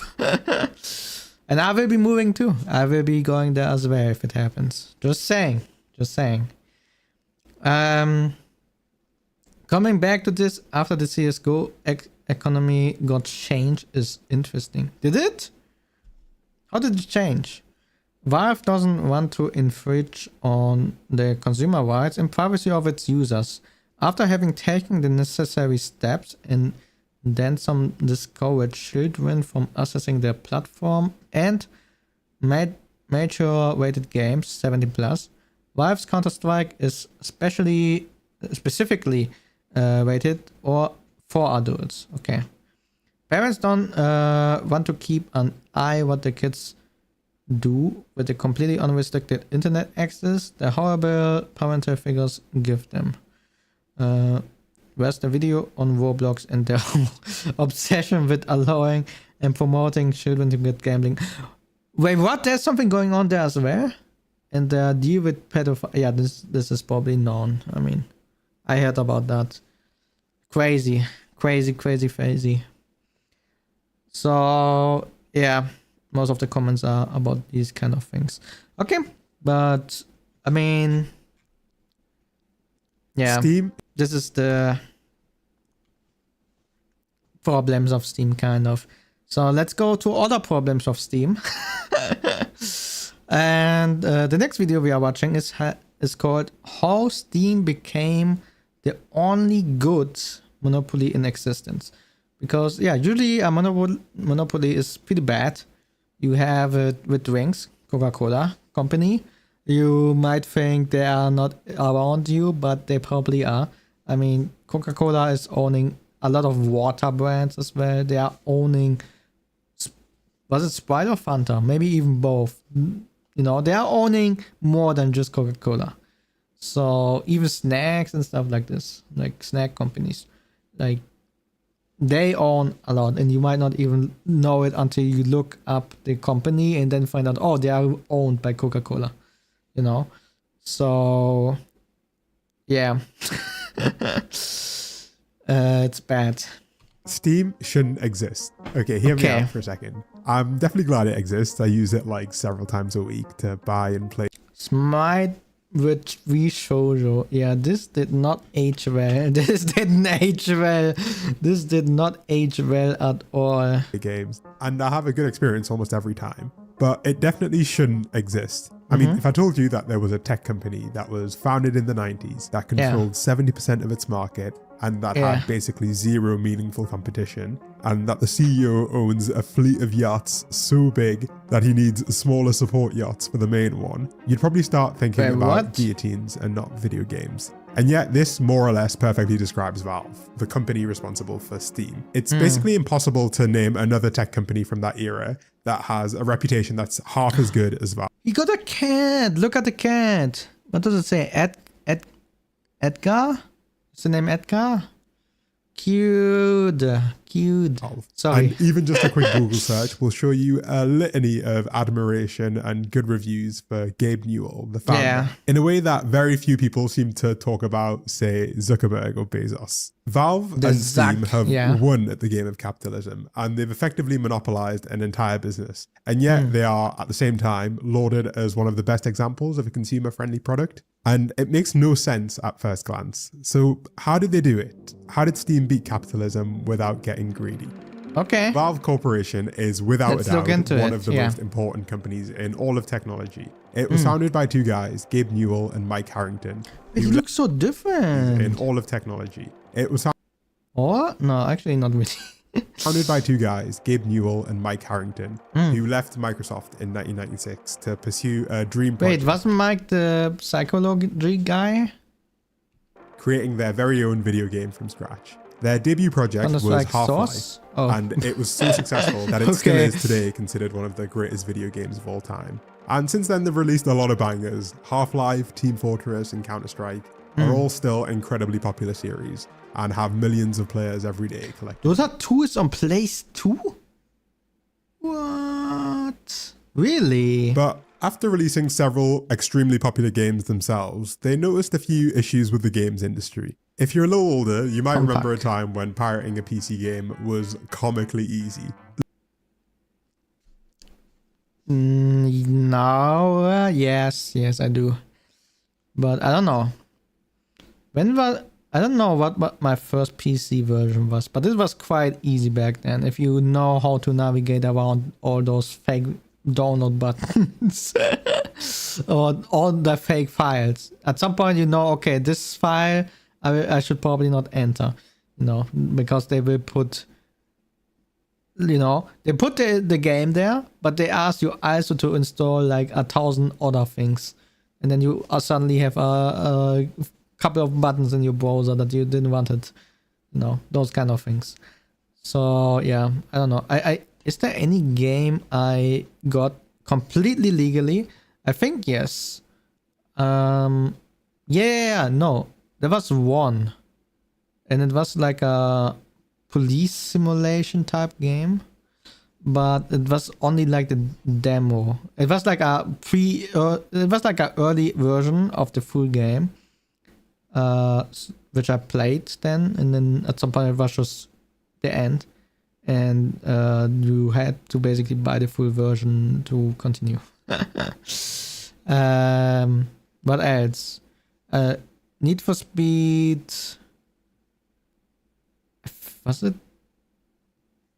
I think it was Need for Speed Undercover. The one, it has like a yellow car on it, and I owned the game. Actually, I bought it and played it, and at some point I lost. I tried to reinstall it again, but it told me I cannot reinstall it for some reason, and I tried a lot with my back then knowledge to fix it, and then it didn't work, and then I just went to other sites to get it.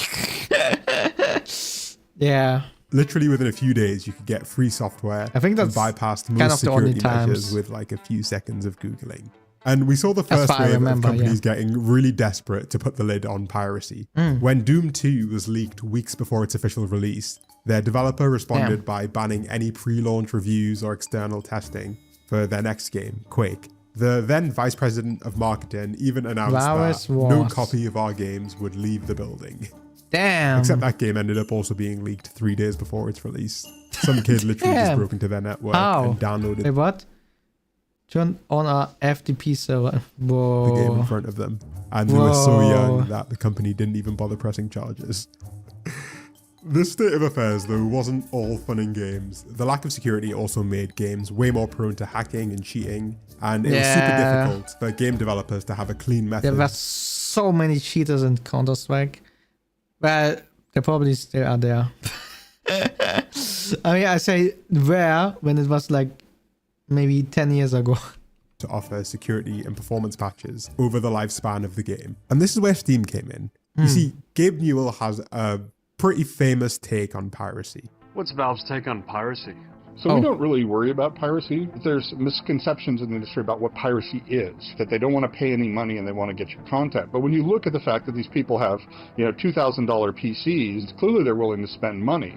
Everybody in the United States knows that Russians are pirates. When the reality is that the pirates in Russia were actually doing a much better job than the games companies themselves. And as soon as the product became available at the same time that it was available in Australia or the UK or the United States, and it was localized in Russia, all of a sudden our piracy problems in Russia disappeared. Piracy is a result of bad service. The whole idea behind Steam was to fix part of this service problem, to combine piracy protection, software updates, and anti-cheat technology all into one platform that was at least as easy to use as the pirate methods. The scope of the project expanded over time to not just include Valve's games, but other people's games and social and community features as well. And well, they kind of nailed it. Since launching in late 2003, Steam has accumulated over 100,000 games and now has over 40 million daily concurrent users. Yeah, that's a lot. I think it'd be a stretch to call Valve a game developer like you might have in the 90s. Today, they're a retail business that occasionally develops games on the side. But still, even despite that, the world has changed a lot since 2003. And Valve has followed such a drastically different path than the rest of the tech world. We can compare it with, say, Microsoft, which recently announced that it was increasing prices of its Xbox Game Pass subscription service by 50 to 100%, depending on where. That is crazy. I'm so happy I don't have an Xbox Game Pass. Oh my god. You are in the world. Or even Nintendo, which is selling $80 to $90 games. Meanwhile, yeah, Steam freaking Nintendo. I don't like them, I'm sorry. On the other hand, has no subscription. They have some good games, but they don't do anything good anymore. Like, yeah, I'm sorry. I'm not a fan of them at the moment. I like the games, but I don't like the company. Subscription services. It has a weirdly generous return policy and several extremely generous sales every year. When that's clearly not the established meta in gaming today. You won't find any reviews like this if you look up their competitors. People don't wax poetic about the Epic Games Store or about EA Origin. And there are a few... Hey, who was the guy who said you don't have phones? Wait, what? Oh, it was the Diablo thing, right? Really good reasons why Valve behaves the way they do, and seemingly nobody else does. Honestly, we can't talk about this story without acknowledging the elephant in the room. Every time we go online, there are companies that are tracking what we buy, where we live, and literally everything that we click on. Oftentimes, oh, it's an ad, okay. This data ends up in the hands of data brokers, companies that build massive profiles. Oh, is it incognito? Files about you and sell them online to advertisers, scammers, and even background check websites. Yeah. And you've likely never heard of a single one of these brokers before. That's where incognito comes in. If you kindly sponsored this video. Recently, I received an email letting me know that my personal data had been leaked in a data breach from a website that I use to buy train tickets of all things. Thankfully, Incogni found hundreds of data brokers and sent legal removal requests on my behalf, forcing them to delete any and all. Actually, it's a smart business, you know, because especially you can just crawl the data, because it's really easy because you get the information from one person, so you know exactly 100% exactly what you need to look for. So you just make crawlers that look for this specific information, and when you find it, you just send a request. It don't even have to be like a good one. It can just be a generic one. Hey, please remove this data, you know. So yeah. Of my personal data. I could do this manually, but there are tons of these brokers, and with Incogni, you don't have to send any emails or fill out any forms. They handle the entire process from top to bottom and keep monitoring these platforms over time, so your data stays off of them for good. You end up with less spam in your inbox, lower risk of identity theft, and even fewer robocalls. Right now, you can get 60% off and a 30-day money-back guarantee with my unique link, incogni.com/fads. So consider checking them out if you want more control over your online data. Thank you to Incogni for sponsoring this video. Let's get back to it. Thanks for the Valve is a weird company, but not just from the outside. While basically every major tech company from their era decided to become publicly listed on the stock market and solicit investment from the public, Valve has had a really quite different approach. They've remained completely private since being founded. And as a result... To be honest, it's a good decision because once you go public, investors will value you based on your stock. So if it goes down, aka you are average, or you even worse, you are going down, you will not find investors that want to go in, you know. But if you're private, you can just say, look, those are our products. If you want to see how they are doing, you need to chat with us, you know. And in the chat, you can convince them that you are the right product. It's way better than having some weird graph which is detecting your life. Because even if you are going down right now, you can say, yeah, but we still have, I don't know, 400 million users or something, you know, on the platform that are active. You can still make your point. So, yeah. It can be hard to find out pretty much anything about how the company works. It's a better move. But some people have done their best to dig deep and get some information. The biggest advantage, first of all, of them being private is how they set goals. A public company like Meta has obligations every quarter. They have to announce and subsequently beat their earnings estimates. The share price has to keep going up, and even a small dip in revenues can be pretty disastrous for the future of a huge publicly listed company. The line has to keep going up, and the collective tech industry realized a while ago that the best way to do that is to acquire as many users as humanly possible. And then you start squeezing them for everything they're worth. You add in a subscription plan and you can get consistent monthly recurring revenue, which makes it easier to create these. Weird. Wait, this is freaking Instagram? Yeah, Facebook and Instagram. What is this? Business Standard? Business Plus? What is this? Wait, verified badge? Impersonation protection.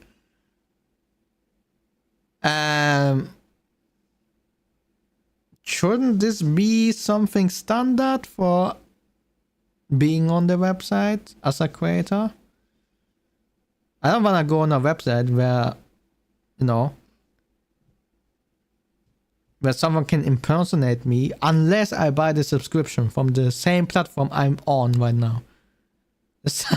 I mean, what the hell? What the hell?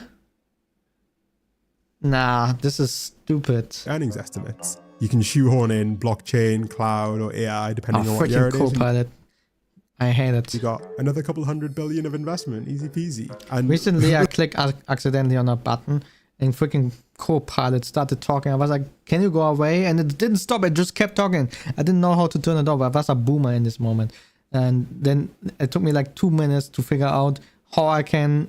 Which keys I have to press to get this thing out of my face. The strategy has worked so effectively. Oh my god. Microsoft, Apple, and Amazon are all literally trillion-dollar companies. Zuckerberg's platform has decided the results of elections, and Amazon brought in $640 billion in revenue in 2024. Even the most generous estimates put Valve's revenue at like 1 to 2% of a platform like Amazon. And that's a pretty big downside if your goal is to make the biggest company on the planet or to become the most powerful person on the planet. But that's not the case at Valve. Being private offers a hell of a lot of benefits. You're only bound to the will of a handful of owners who can think on a much longer time frame, who can do stuff because they think it's a good idea. And if a mistake happens, you mistake in terms of, okay, this thing was a flop. You don't have to necessarily, you know, talk to public to explain what happened.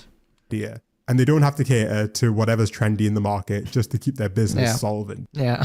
Day to day. You'll actually notice that the Steam interface has barely changed since the original launch. There's no AI chatbot in there, and their changes operate under a whole different calculus, a whole different set of decision-making principles, since being relevant to Wall Street is just not a core part of their business model. They can focus their energy on changes that are actually worth doing, not ones that look like what the market wants to hear. And that philosophy has kind of permeated the entire company from top to bottom. A few years ago, a copy of their internal employee handbook leaked and revealed a lot of weird stuff happening inside Valve. Valve is a company where no one has a formal manager, projects are completely self-organized, Really? And employees decide how they allocate cool. How do I of their apply work that? time throughout the week. The handbook literally tells employees that they should only work on a project that they believe is important enough for them to work on. They have a Damn. section all about work-life balance, which directs newcomers towards a specific employee that they can speak to if they need more encouragement to take time off. There's so much stuff in here that would never in a million years pass the approval structures of your average public company, where having power over people is kind of the point a lot of the time. Yeah, and where you need to outsource a lot to be on a good one, you know. There are a lot of, you know, I was kind of working with Wired in this kind of environment. So, for example, a customer service center, for example, you don't value something by not necessarily how many people you have, but the value comes from, okay, how much, what is the cost for each player request that we are getting, you know? And you are trying to keep it as low as possible, because that way you grow. The lower it goes, the better. And I hate those things so much, because it's like, okay, how do we reduce everything to the minimum? To the minimum that is possible, and it might go well for some time, but on the long run, you only get issues because there is nothing more you can go down unless you sacrifice the freaking quality of the service, the game, or whatever you are doing. Yeah. So yeah, I don't know. I'm a fan of private things. Stuff like... It sounds weird. Of private companies. Nobody has ever been like fired this. at Valve for making a mistake, and working overtime for extended periods indicates a fundamental failure in planning at Valve. These things are pretty wild to see in a corporate handbook, and clearly Valve has put a lot of thought into creating a company that actually does seem to get quite a lot out of its people, especially given how small it is. I've kind of been glazing these guys up. 400 people? Quite a lot out of its people, especially... Code documents, 79. Okay. Well, that's not so many people. Well, but what do they need to do? They don't really program anything, do they? Do they do updates in Dota? So maybe they have like 10 developers, 5 designers, I don't know, you know, some people for 1 or 2 games. Maybe 3. And then the rest is just... Yeah. Oh, wait, it says it's their games. Wait, games is at the bottom probably, right? So administration is obviously, they have some hardware. Ah, yeah, the Steam servers. Yeah. And then Steam itself. Wait, what is Steam itself doing? Is it, if games are separate, what is Steam itself? Customer service probably, right? I would say. Are they doing in-house or are they doing outsourcing? That's the given question. how small it is. I've kind of been glazing these guys up until this point, all right? And in the world we live in, they're clearly not the worst tech bros out there. But it's important to remember one thing about Valve. It's not a charity, okay? It exists like literally every other company of this scale to make a lot of money. And it does that incredibly well. The CEO, Gabe, isn't... Yeah, you hire the right people and then... I mean, then there's nothing stopping you. suffering because of his choices. He hasn't sacrificed anything in the pursuit of this business model, right? He's got an He's having armada Dota of in the yachts and is background, currently right? building a $400 million super yacht, which is about the same price as a Boeing All the signs are 747 telling me to play Dota. It's crazy. passenger jet. And I don't know how many times you might need to hear this, but you don't get quite to this level without doing at least some degree of shady business. Wait, where did Edgar go? Edgar, where did he go? And Valve has not been immune from that. Honestly, the most important reason why Valve continues to operate the way it does is because it works incredibly well at making money.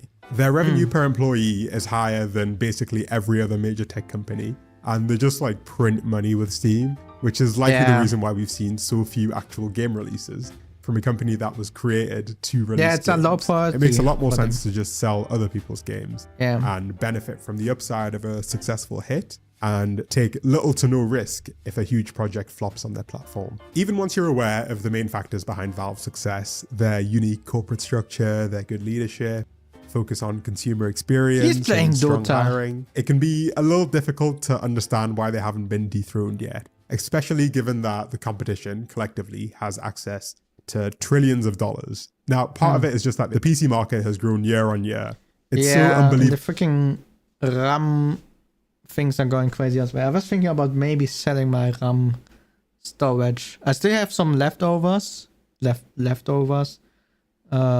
the old PC, which I was planning to rebuild, but now I'm like, maybe I should sell them.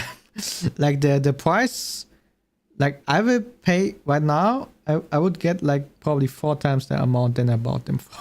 Unbelievably cheap and easy to access the PC gaming world, especially compared to 2003, and Valve has been rewarded handsomely for that. And while they've been able to achieve this level of growth without actually like seriously mistreating their consumers or their employees, they've not necessarily been as nice to everyone else involved in the game development process. As they've grown, the pressure that they've put on game developers and game publishers, especially the smaller ones, has been getting a little bit out of hand. So Steam takes a 30% cut of all sales through the platform, which is ludicrously high.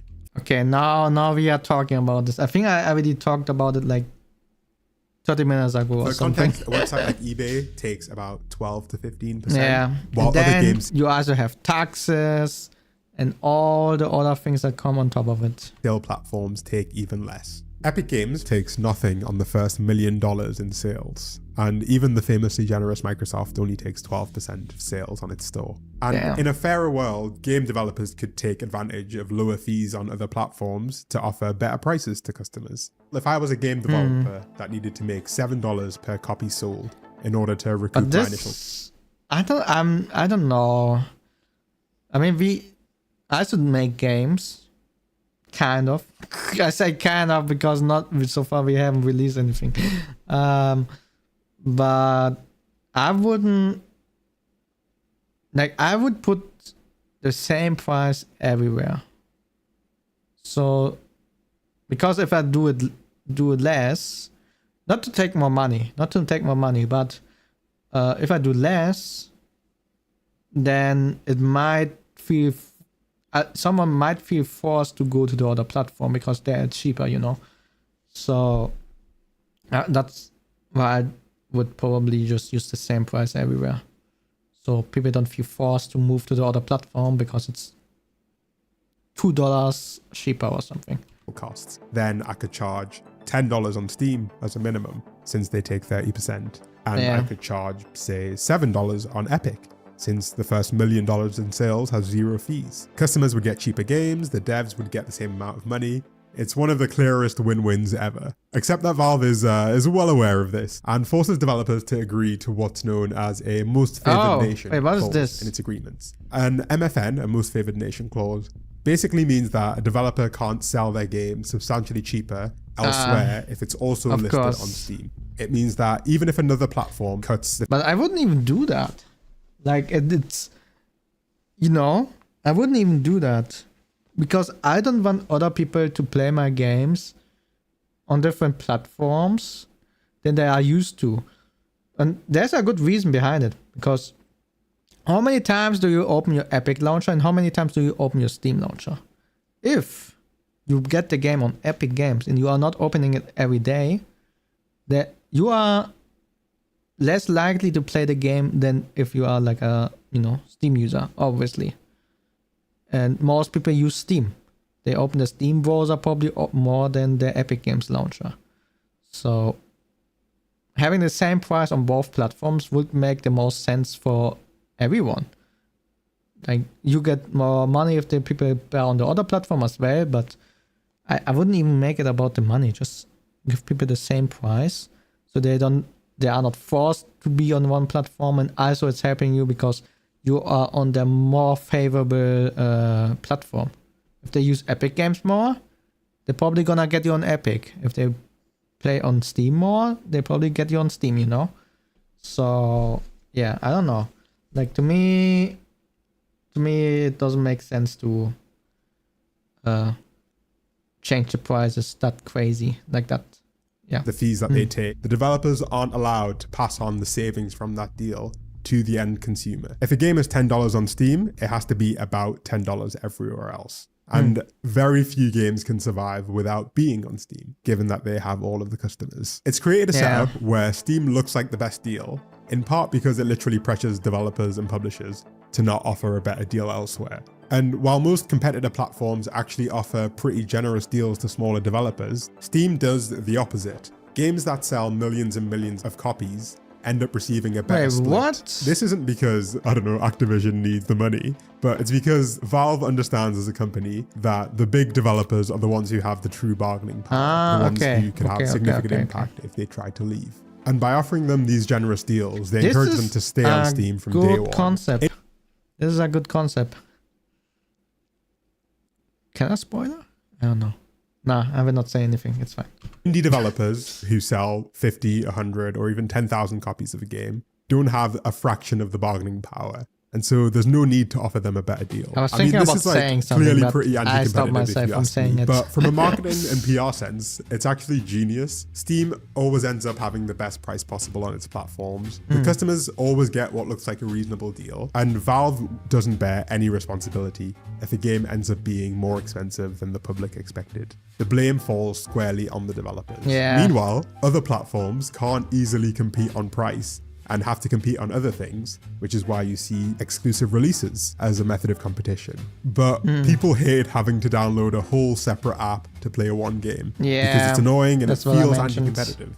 It feels like the wrong way to compete in this space. And by the way, I'm not like pretending that the Epic Games Store is like some pariah of the gaming industry, okay? They would definitely be doing the same shit if they could, right? They're just annoyed that they can't. They're actually really annoyed that they can't because the CEO of Epic Games has been on this warpath for many years. Damn. And the reality is their app is not the best, not just because of these anti-competitive practices that they're subject to, but also because the Epic Games Store is not very good. And many of these alternatives are just not very good to use. They can be buggy and laggy, while Steam ultimately, at the end of the day, provides I mean, they are in this business for way longer than Epic Games, so obviously they have the better platform. Service. The point that I'm actually making here is that Steam not has meaning someone else cannot make a better platform, and they're using this power to do what all private monopolies always end up doing: restricting consumer choice and restricting competition. Until recently, Apple did a very similar thing. They'd take 30% of all in-app purchases that were done on Apple devices. Apps were literally not Wasn't even that allowed the thing with Epic Games to tell their users that Apple was just taking 30% of the money. Is this what we are going to sign up talk through about Google now? Chrome or whatever for a discount. Apple wasn't taking this 30% fee because they were providing some amazing extra service when you bought your Fortnite V-Bucks. They did it because, much like Steam, they have completely unreasonable levels of control over the mobile app market and they can get away with it. And it was a major legal issue until earlier this year when a long-standing lawsuit forced Apple to let developers offer alternate payment methods. I knew it. And in my opinion, this is basically identical to what Steam does in gaming. Except they were smart enough to realize that they needed to keep the biggest publishers on side and they couldn't push it too far. Instead of trying to get 30% out of literally everyone like Apple did, they made it an explicit point to offer more generous deals to the bigger clients. And again, let me remind you, Steam is actually a pretty good service, right? It mostly just works, but that doesn't mean it's not also holding an unfair market position. And it's no surprise that Valve are actually currently facing a class action lawsuit from a group of developers who allege exactly this. And they brought receipts. An economist quoted in the lawsuit even estimated that in a properly competitive environment, Steam wouldn't take more than like 17 to 18% of sales, as opposed to 30%. This is literally billions of dollars that would end up back in the hands of developers. It's not like chump change. And I mean, it's true. It is true. But I don't know. I think like if I would be having a good game, I would be fine with 20%. It's like a 20% cut is fine because Steam is actually doing a lot. They are basically taking over part of your, refunds and stuff like that. They are taking care of the management, they are hosting you basically. They are, but you also have to pay them in the beginning. I'm not sure if it's a one-time payment or if it's a, recurring one, but yeah, to get your account or to Visa game, you need to pay money, by the way, in case you don't know it. Or was it Google? I'm not sure. But yeah, basically they are doing a lot. I mean, they are handing some refunds. They are giving you the platform. They are giving you the users and stuff like this. What happened to Steam? They I don't know. Apparently, so far what we know is that they apparently had mascots that they don't use anymore. Unfortunately, and I want them back. And they are doing shady businesses with Counter-Strike and gambling. That's what we found out so far. But now we are talking about positive things. Yeah. Well, kind of. I mean, that they are taking such a high fee from developers is not good. But they are also providing a lot. Like, yeah. They're giving you a lot of things back. Also the cloud servers. They're offering free cloud servers to all Steam users. To all of them. For free. And your game, they can save your game on the cloud storage as well. So yeah. Does Akai know? What now? What happened?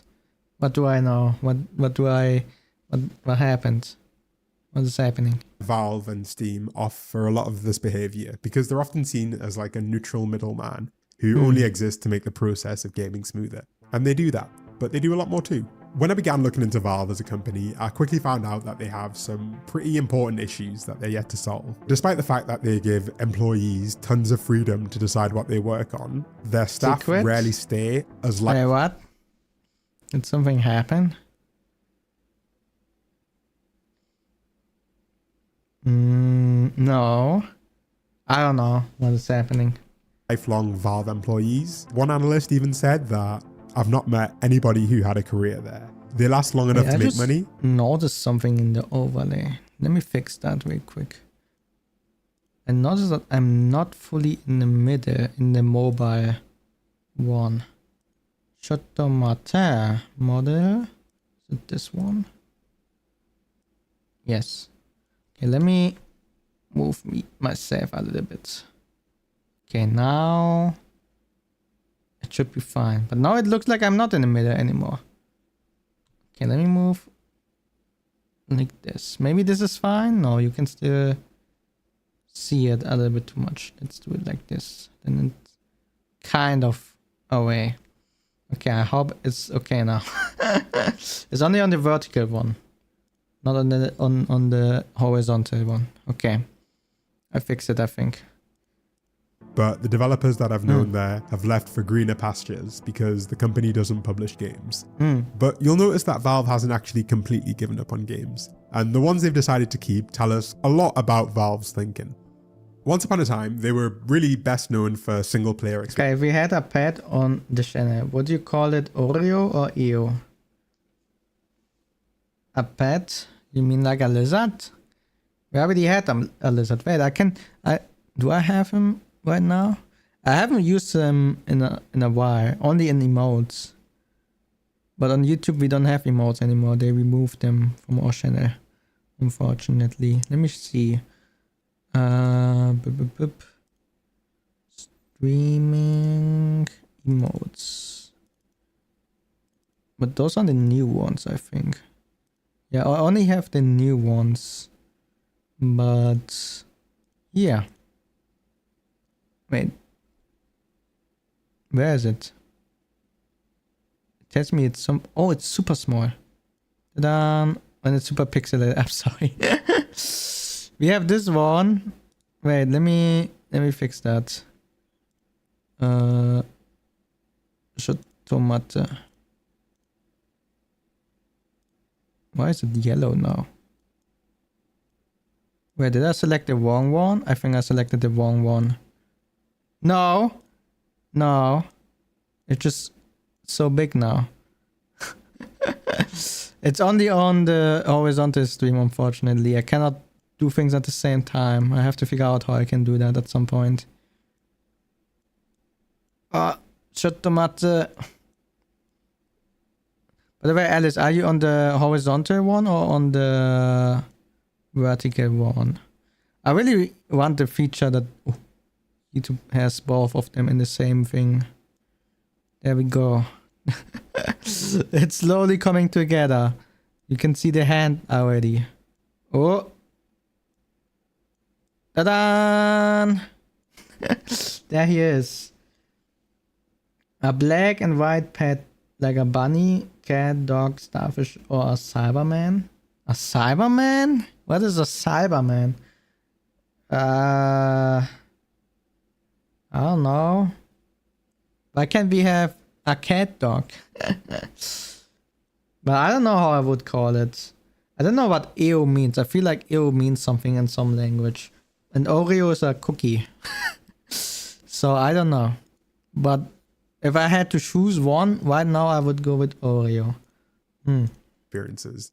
Games where you pay once and you had all of the content. However, ever since the release of Team Fortress 2, an online multiplayer shooter, they realized you didn't need to make new games. A Cyberman is a Cyberman. Okay. Needed to make more money from the games you'd already created. And thus was born the microtransaction. Instead of concepting and researching the development of a new game, why not just sell cheap items that add on to an existing game? But the real genius wasn't selling like cheap collectibles and letting people buy them. It was letting people gamble for them. In 2010, Valve launched the Supply Crate, an in-game item for Team Fortress 2, which allowed you to receive a random in-game cosmetic item. Except to receive the item, to unlock the crate, you had to purchase a key with real money. Basically, you paid a small amount of money for the chance to receive an item that was worth potentially hundreds or thousands of dollars, or potentially an item worth nothing. This is the infamous loot box. What? But this looks shock nice. horror, it turns out people, especially kids, quite like gambling.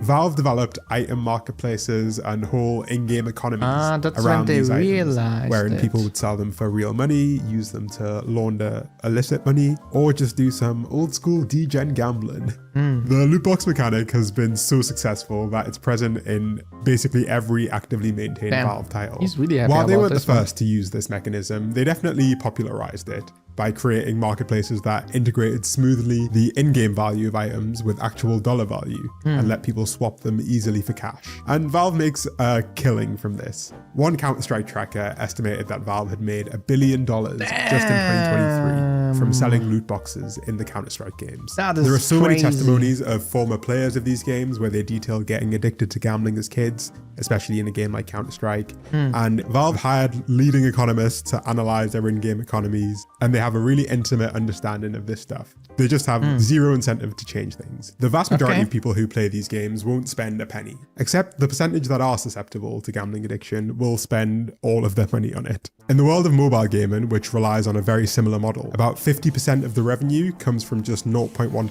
but it's cosmetics of the user base. And we don't have numbers for Valve, but I don't imagine it's a mile off from this. When gambling regulators have tried to shut down these systems, Here we go Valve again. responds not It's by the gambling. removing them from the game, but by trying to tweak them and design alternative systems that keep as much of the gambling feel as legally possible. Valve has created what Yanis Varoufakis, one of their former economists, would call a digital fiefdom. It markets itself as a neutral middleman, but it actually has a hell of a lot of power for deciding what happens on its territory. Developers depend completely on them, and they have an unfathomable amount of consumer data and complete dominance of their market. Gambling like becoming XQC. Warshed is there. Warshed is disabled. Sorry, I read XQC and immediately my speaking skills went away. Yeah, I don't know. And anyone that uses Steam to sell games is under a lot of pressure to remain on Valve's good side. They're more like medieval lords than they are medieval marketplace operators. And currently they've been pretty nice with that power, especially to the people at the end of the chain, the consumers. But they're under no obligation to keep that up. And I struggle to believe that Valve will keep being quite as nice if their margins ever get hit or if they have a change of leadership. We need to create a more robust system by making sure there's actual competition in this space. And if it's still not clear why competition is so important, you can just replace Steam with any other company that has this much control over a digital marketplace. Whether it's Apple or Amazon. And it might become a bit more obvious as to where the problems could emerge in time. All in all, things could be a lot worse, and my experience, and most people's experience with Steam, has been pretty good. But good enough is not good enough, okay? The standard that Steam has set for users should be the norm. It shouldn't be an exception. And in fact, it's very much the exception that proves the rule. Steam's level of quality should be the bare minimum that we tolerate, and I don't think that's too much to ask. Okay, nice. But he's not having so many platforms. Go over there, support this guy. Fats is his name. It's not the fats, but the farts. Good channel, good video as well. So yeah, thank you. It's only 4 weeks old. And yeah, we have 2 more videos to go for today. And the next ones are a little bit more positive. This one is about a Steam class action lawsuit. And if I remember correctly, or saw the Epic, I think it was Epic Games CEO going vile on social media about this. So I will be interested about what's actually happening there, because I don't know so many about it. I don't even know what the message said. I just remember he was angry. So yeah. This video is from Water CS2 and it's called Wolf's Nuke to the End. What? Wolf's Nuke to End their Steam class action lawsuit. Okay, let's go. For years, Valve has been fighting the Wolfire Games vs. Valve antitrust litigation, a case that threatens the foundation of the Steam platform and carries potential damages that would bankrupt other companies. We've talked about all the paperwork, interviews, and back and forth so far, but all of that is being pushed to the side. On December 1st, Valve's legal team filed what is arguably the most strategically devastating document the plaintiffs have faced yet. They are using a legal defeat suffered by the FTC in a massive lawsuit against Meta platforms as a shield to protect Steam. This new legal precedent could invalidate the plaintiff's entire theory of harm, potentially causing the lawsuit to collapse before it ever reaches a jury. If you're a developer or a gamer, you need to understand exactly why this filing matters more than every previous document combined. To understand the genius of Valve's new move, we have to quickly revisit the core claims of the plaintiffs. The central claim of the developers in Valve's class action antitrust lawsuit is that Valve holds an unlawful monopoly in the market for PC. I mean, they kind of do, no? They kind of do. Okay, if the faction Paradox said a LA serious faction, okay, who is the person you would trust to write it?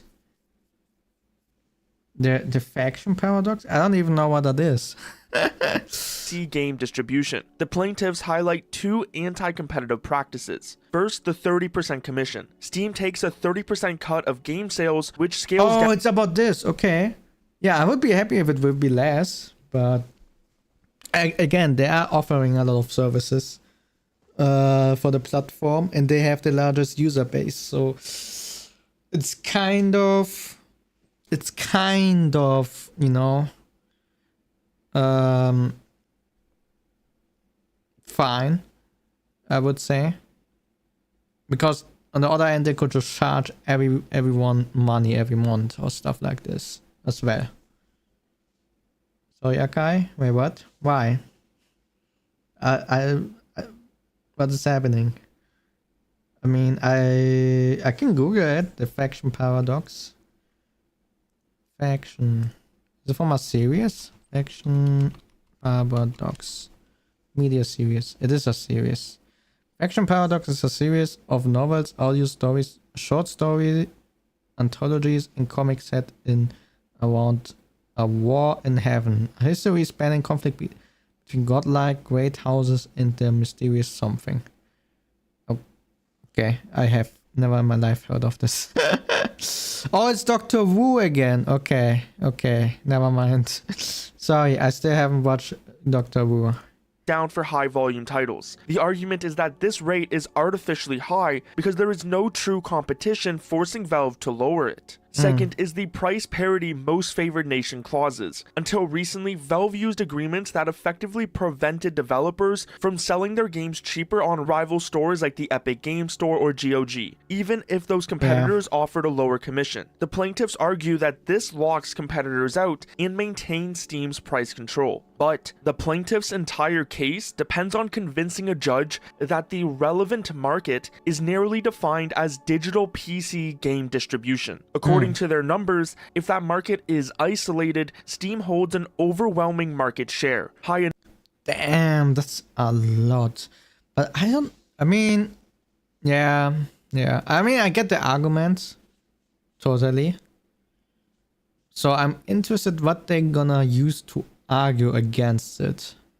Because I would say the service and the platform, but let's see. Enough to classify it as monopoly power. Before we look at the new document, we have to look at the money though, because the numbers are terrifying for this case. The claims argues that Steam's practices have resulted in higher game prices. Their expert economists have calculated the overcharge, the difference between the 30% commission Valve charges and the 17 to 18% rate they argue would succeed in a truly competitive market. According to expert testimony presented during the class certification phase, this difference applied retroactively across the class period, which means the alleged overcharge to developers could exceed $3.1 billion. But here's the detail that most people miss, and it is the reason Valve is fighting this case so hard. Under the Sherman Antitrust Act, damages are punitive. So if the plaintiffs win, the court is authorized to award treble damages. Treble means triple. If the jury finds that Valve owes $3.1 billion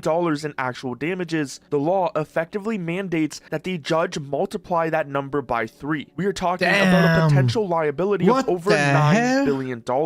So this lawsuit is a massive threat to Steam's future. However, Valve's recent filings have shifted the case entirely. The document we are focusing on is Valve's notice of supplemental authority in support of their motion for summary judgment. A motion for summary judgment is a powerful legal tool that allows one party to ask the judge to decide the case before it ever goes to a jury trial. It is a request for the judge to rule that based on all the evidence gathered so far, there is no genuine dispute over the essential facts, and based on the law, the opposing side cannot possibly win. If the judge grants summary judgment to Valve, the case would be dismissed, and the developers get nothing. If the judge denies it, the case proceeds to a jury trial. Valve is relying on a massive legal defeat suffered just 2 weeks ago by the Federal Trade Commission in their antitrust case. On WhatsApp? Try that focus on WhatsApp and Instagram.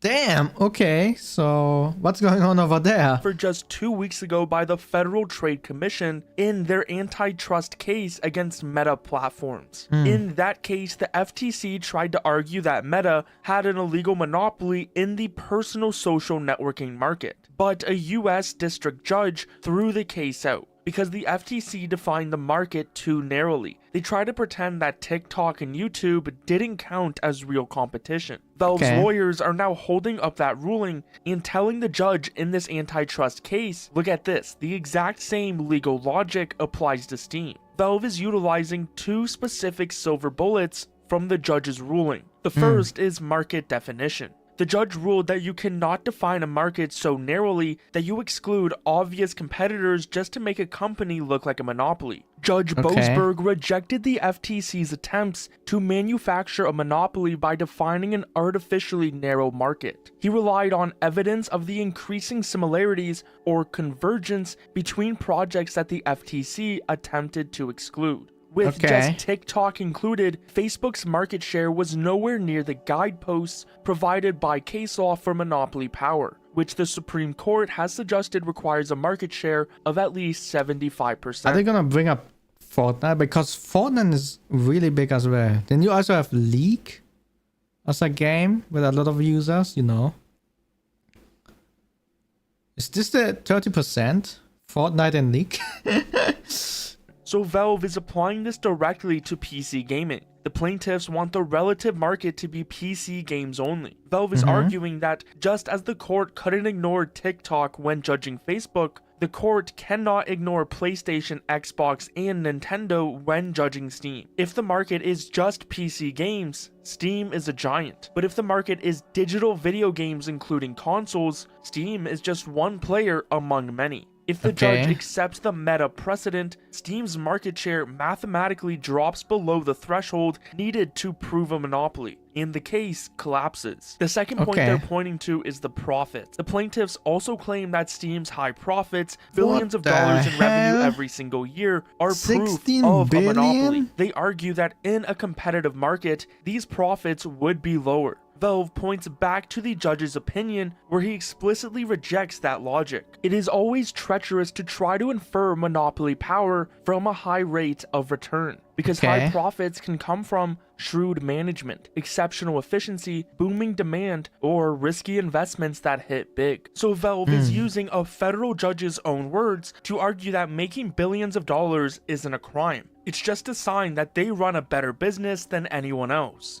They are betting everything that the judge in Washington will follow the precedent set by the judge in DC. So Valve is making a direct analogy comparing the FTC's failed market definition to the plaintiff's market definition in the Steam case. Valve will point out that a PC gamer or a developer who is unhappy with Steam's 30% cut has a dozen legitimate other options today, like the Epic Game Store, GOG, and direct launcher sales from major publishers like Riot, Blizzard, and others. As well, Valve argues that the true market is digital gaming, where Steam competes directly with the PlayStation Store, Xbox Store, and Nintendo eShop for developer attention, content, and consumer dollars. So if the judge applies the... I don't know. I mean, you can only play PC games on Steam, no? I never played a PlayStation game on Steam. But I don't know. Can you all have Steam on the PlayStation? Logic established in FTC versus Meta, Valve's market share in the broader digital video game distribution market immediately drops. There are controller games though. There are, I think there are exclusive controller games on Steam, I think. I might be wrong. I mean, games that are preferred for a controller, yes, 100%, but yeah, I don't know. Well below the 60 to 70% threshold typically required to prove monopoly power. The filing of this supplemental authority in their summary judgment motion immediately puts the pressure back on the Wolfire plaintiffs. They must now dedicate substantial resources to convincing the court that the PC game distribution market is somehow different from the social media market. They must prove that PC and console gaming are not substitutes, which is a difficult argument given cross-platform releases and crossplay. Plus, that the meta ruling shouldn't apply to this specific type of antitrust case. So the judge's decision on this motion will determine the entire future of this lawsuit. If Valve wins this, the entire multi-billion-dollar claim evaporates, and Steam's 30% cut is essentially legally approved as the result of market success, not monopoly. If the judge denies the motion, the case will proceed to a messy, long trial. This is the moment we discover whether Steam's dominance is a monopoly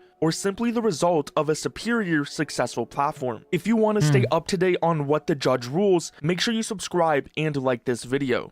Okay, this made sense. This was a short one, but a good one. It was informative. Okay, and we have one last video. Oh, this is the one. This is the one. Steam exposed the gaming industry and Epic CEO crashed out. So this is what I saw on Twitter. Yeah.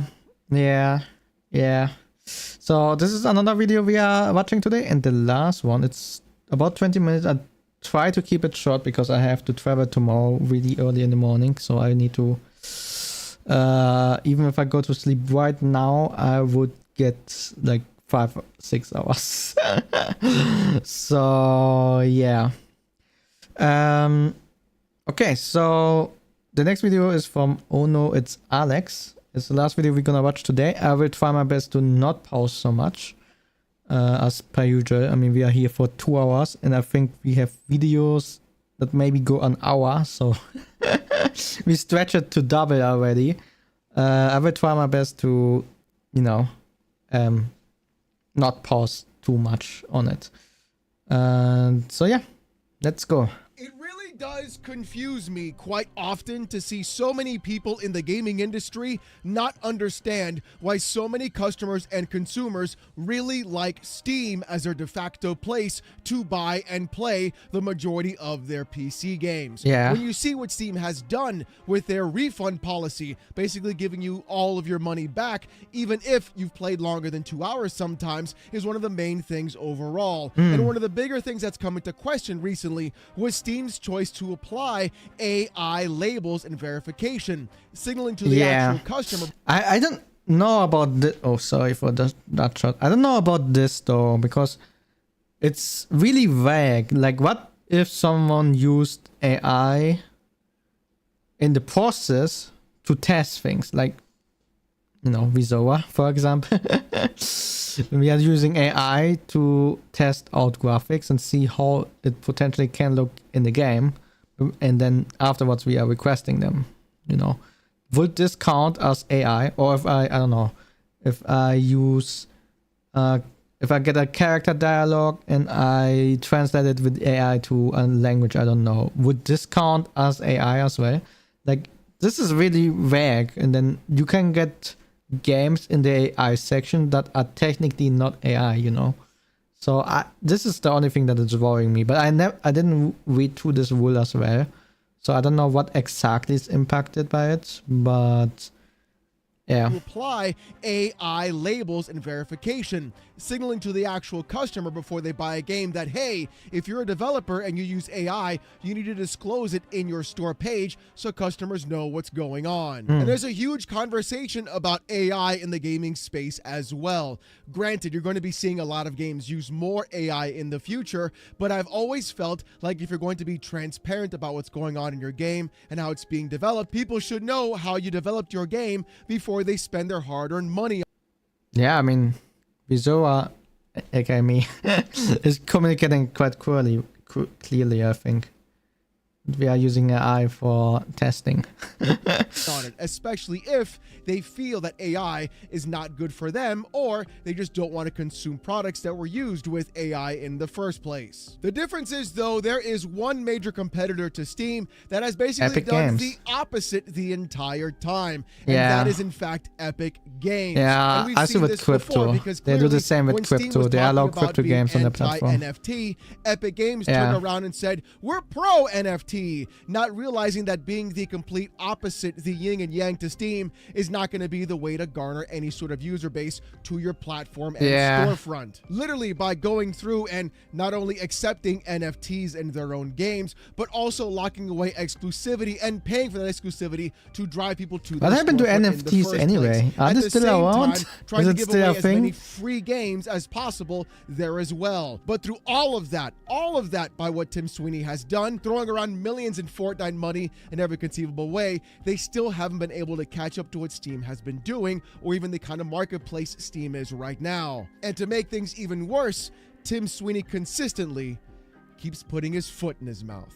According to Culture Crave on Twitter, Epic game boss Tim Sweeney thinks stores like Steam should stop labeling games as, quote, made with AI, saying, quote, it makes no sense for game stores where AI will be involved in nearly all future production. And here again is where I totally disagree with Tim Sweeney, even though I've disagreed with... I mean, it depends. It depends how you would define it. Like, what if in the testing stage you use AI to, you know, generate a landscape?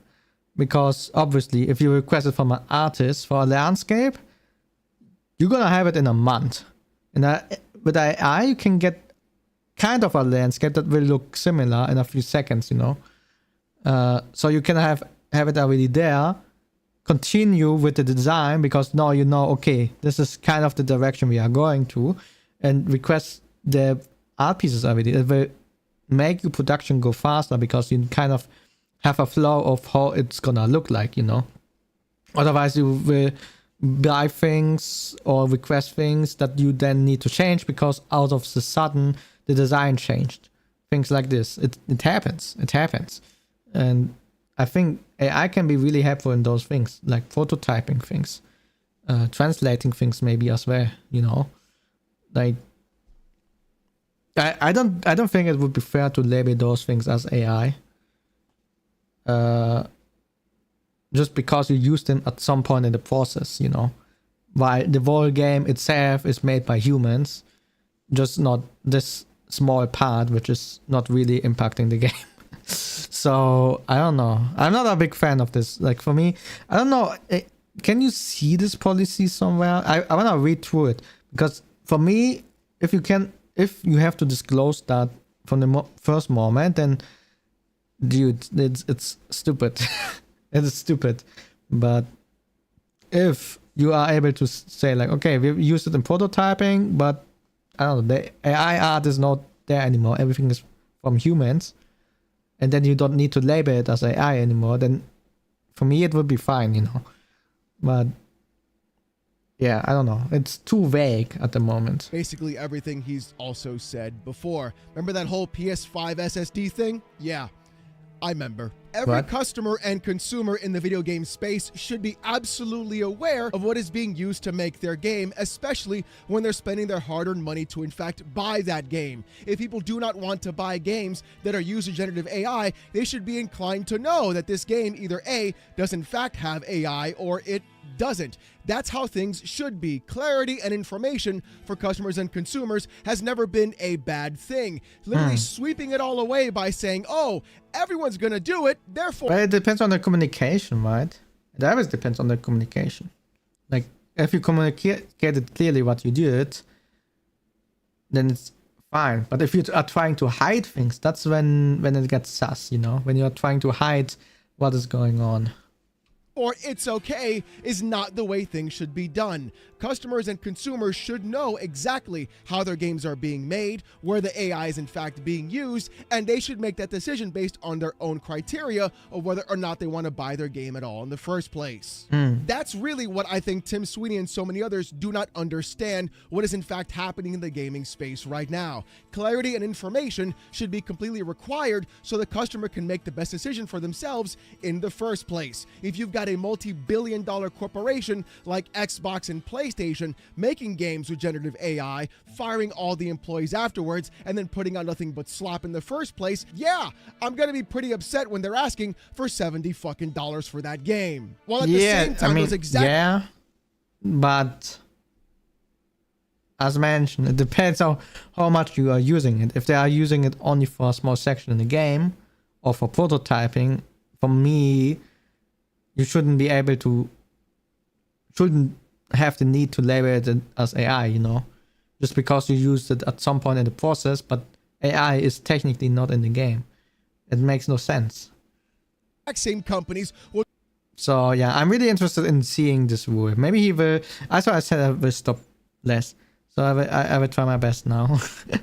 And I hope he will show us the actual rule because I want to read through it. Turn around and say, oh, we I haven't seen it increase yet. the cost of video games, put microtransactions, put battle passes, and everything else What in the between hell? to create more revenue for them in the first place, while also going through firing off every other kind of employee and having AI do the job for them. Microsoft's doing it themselves by 30% of Windows code is actually done by AI. And What even at the that heck? space, they can't even get the goddamn operating system to work correctly. So what makes you think a game is going to be just fine for that as well, Tim? But the funny thing is, that's just what happened in that tweet from Culture Crave. People were in fact trying to defend AI usage in video games by saying the most possible. Like Take what? a look. Here's Yusuf Al-Tuki saying this. He's right. It's about the end product, not the tools that made the product. Slop exists with or with... No, well, it depends to what degree, right? As mentioned, if you use it for prototyping and it's helping you with the process, it's not only is the game getting produced way faster because you don't have to wait a month to see where you are going with the design, you know. You can see it directly, and you can also give the artists clearer directions of how you imagine it to look like. That's how this model got created as well. I made AI prototypes and then explained to the artist, okay, look, that's kind of how I imagined it, and those are some of the elements I like, this is what I don't like, blah blah blah, and then we got this beautiful model here. That's how we did it. We used it for prototyping, so because it's easier to show and, you know, to show which direction you would like to go. It's for prototyping. Like, we are not, it's not like I use AI model right now. It's hand drawn. It's hand rigged and everything, you know.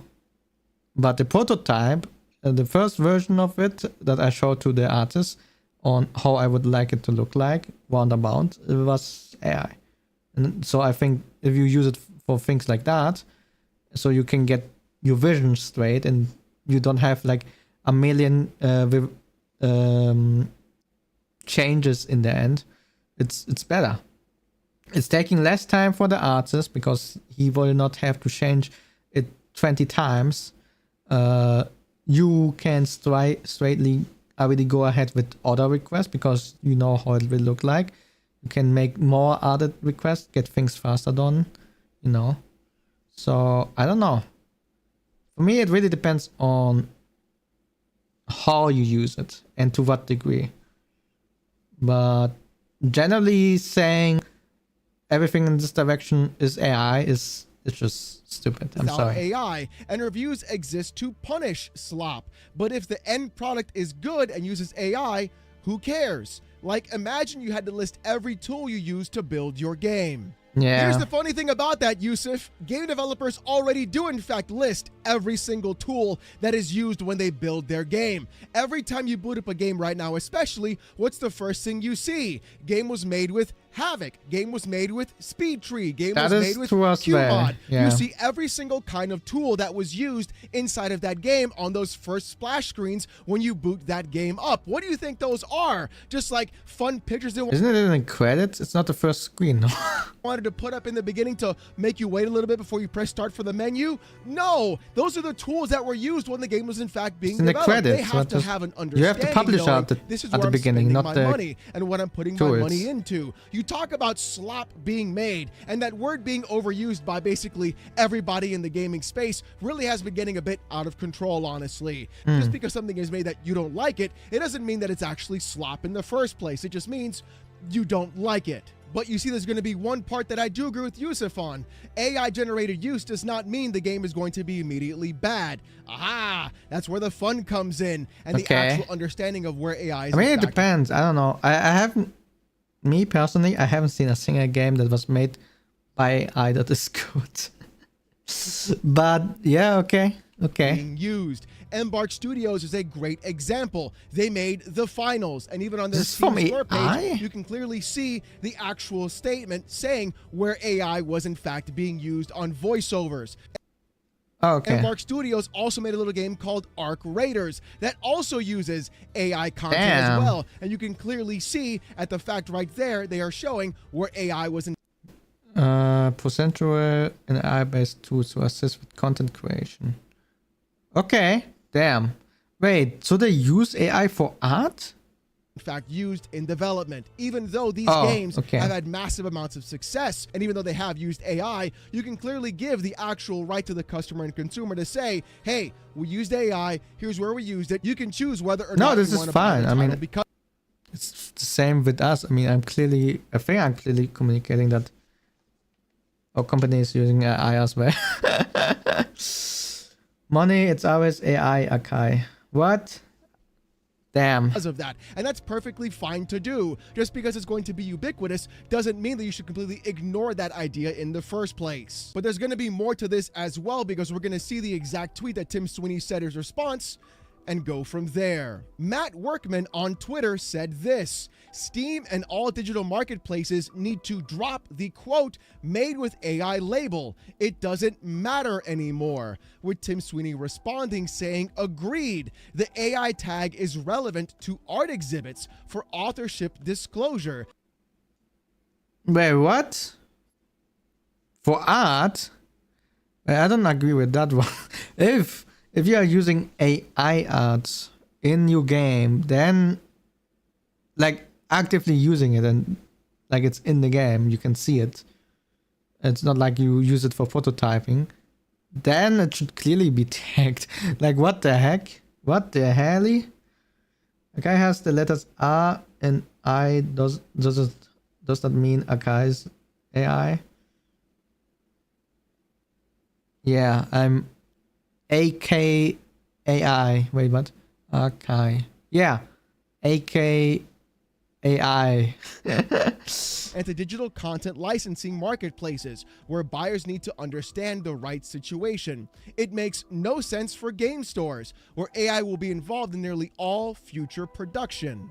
You see, it's incredibly funny that Tim says that, because what you're seeing right now is a contradiction in his own ideas. When he talks about art exhibits and everything else, when you're applying to actual credit, that's going to be a big factor. If AI is being used in video games to create that kind of specific art, then the actual user and customer should be aware of what AI has actually done and where they've done it themselves in development. In fact, Tim Sweeney on his own even said this before about AI, where according to PC Gamer, he said this: Epic Games CEO says AI companies shouldn't be hoovering up everybody's art data. Tim Sweeney doesn't want to get...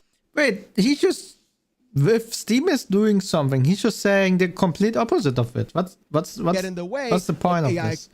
An Akai AI 47 rifle, exactly. But doesn't approve of scraping art without permission either. And you see, that's why I'm so confused by Tim Sweeney's statements. He knows that AI is going to be used in game development, yet he wants to make sure that AI companies don't go around taking up everybody else's art without credit or even applying where that credit came from. But at the same time, he wants the AI tag to be removed by not providing any information. I think the customer. God, I'm not get a good shot of him. I think what he's trying to do is, there are probably a lot of developers right now who don't want the AI tag, maybe for some reason. Also big publishers probably. They don't want to display it right on the store page at least. And I think his plan is to get those bigger publishers over to Epic Games, so they don't publish on Steam, or they first publish on Epic Games, something like that. So that, you know, they already get the good reviews and the sales, and then they can go to Steam and be like, oh, by the way, we have AI in our game. I think that's kind of the plan, but I don't know. And consumer. I don't know. So what's the actual issue here? Why are we sitting here saying it's okay for one thing, but not okay for the other? That's so Epic Games, those are mid games. Damn. And not providing customers and consumers with the proper information of what is in fact happening. And what's even funnier about this entire thing too is that I pulled up Matt this is an Twitter anime account, and in fact in his the own background. header on his bio is literally him saying Steam should remove the Made with AI label, and his bio says this. Lobbyists. This is crazy. Game dev turned AI lobbyist. Yeah, Remove this the is Made crazy. with AI label from all platforms, especially Steam. Dispel the stigma of AI in game dev. Oh when you want to my talk about God. game slop like we saw with that dude Yusuf previously, this is what's going to enable game slop to be just pumped out consistently all over a platform and storefronts. Yeah, We've seen this happen kind on of. YouTube on a consistent basis. I mean, it's still gonna happen. We've seen this happen with basically everything where AI is in fact involved. Mm. People just trying to find every possible shortcut in either game development, content creation, or everything else to use AI and cut everything else out of the creative process and have that be the sole focus on how things get done. As someone That's so stupid.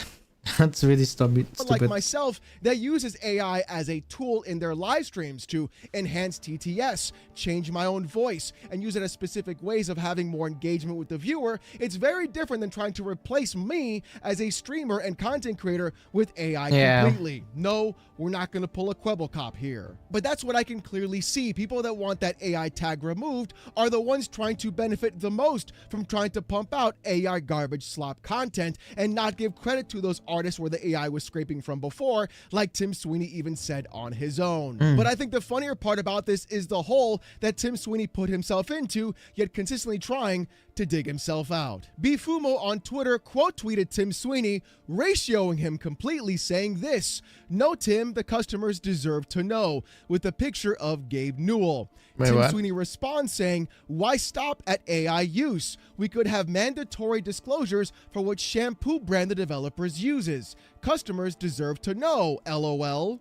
And this is why I feel Tim Sweeney is an actual 100%. Damn, the this shampoo guy. a developer uses has no impact or implication as to what's happening in the game development of its own. However, though, the tools they use do. Because if I see a game studio of 3 or 4 people saying, hey, we used AI and here's where we used it on their disclosure on Steam, I'd be far more lenient on that game itself and possibly even check it out if it looks kind of cool, more so than I would be if a company, let's say like Ubisoft, used AI, or PlayStation, or Xbox, well, it depends to what degree always. That can afford to pay they those specific would artists not in the be first proud of place this. to go through and hire them and provide proper art for their games and even development. See the difference? Benji Game Dev on Twitter quote tweeted Tim Sweeney as well, saying this heavily implies that Epic are now using AI coding tools for the latest updates to Unreal Engine. Therefore, according to Steam guidelines, any game built with Unreal Engine must declare the use of generative AI. Where Tim Sweeney responds saying, not true. Just hate to see Valve confiscate ever more opportunity from small developers by facilitating new categories, cancel campaigns, and review bombing. Steam used to just facilitate downloads. Then they foreclosed on payments. Then price competition. Then crypto. Now AI. Damn, this guy is freaking mad. He is super mad. And this is where I have seen Tim Sweeney say the most ridiculous things possible. He's still going, having this insane crash out about the entire thing.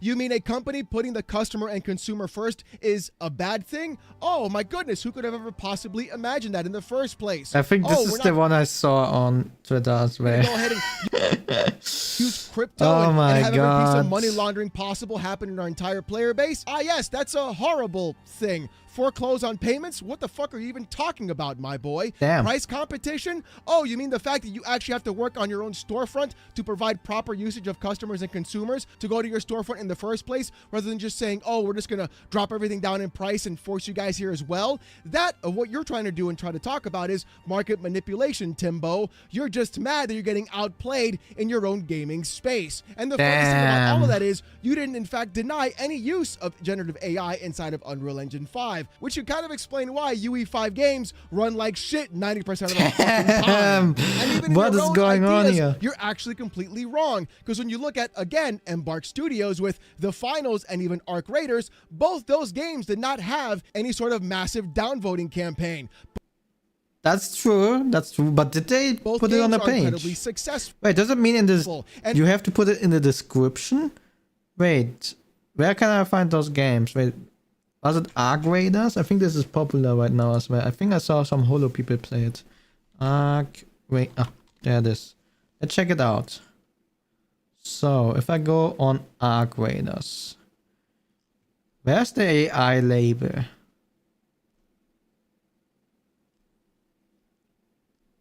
Wait, what?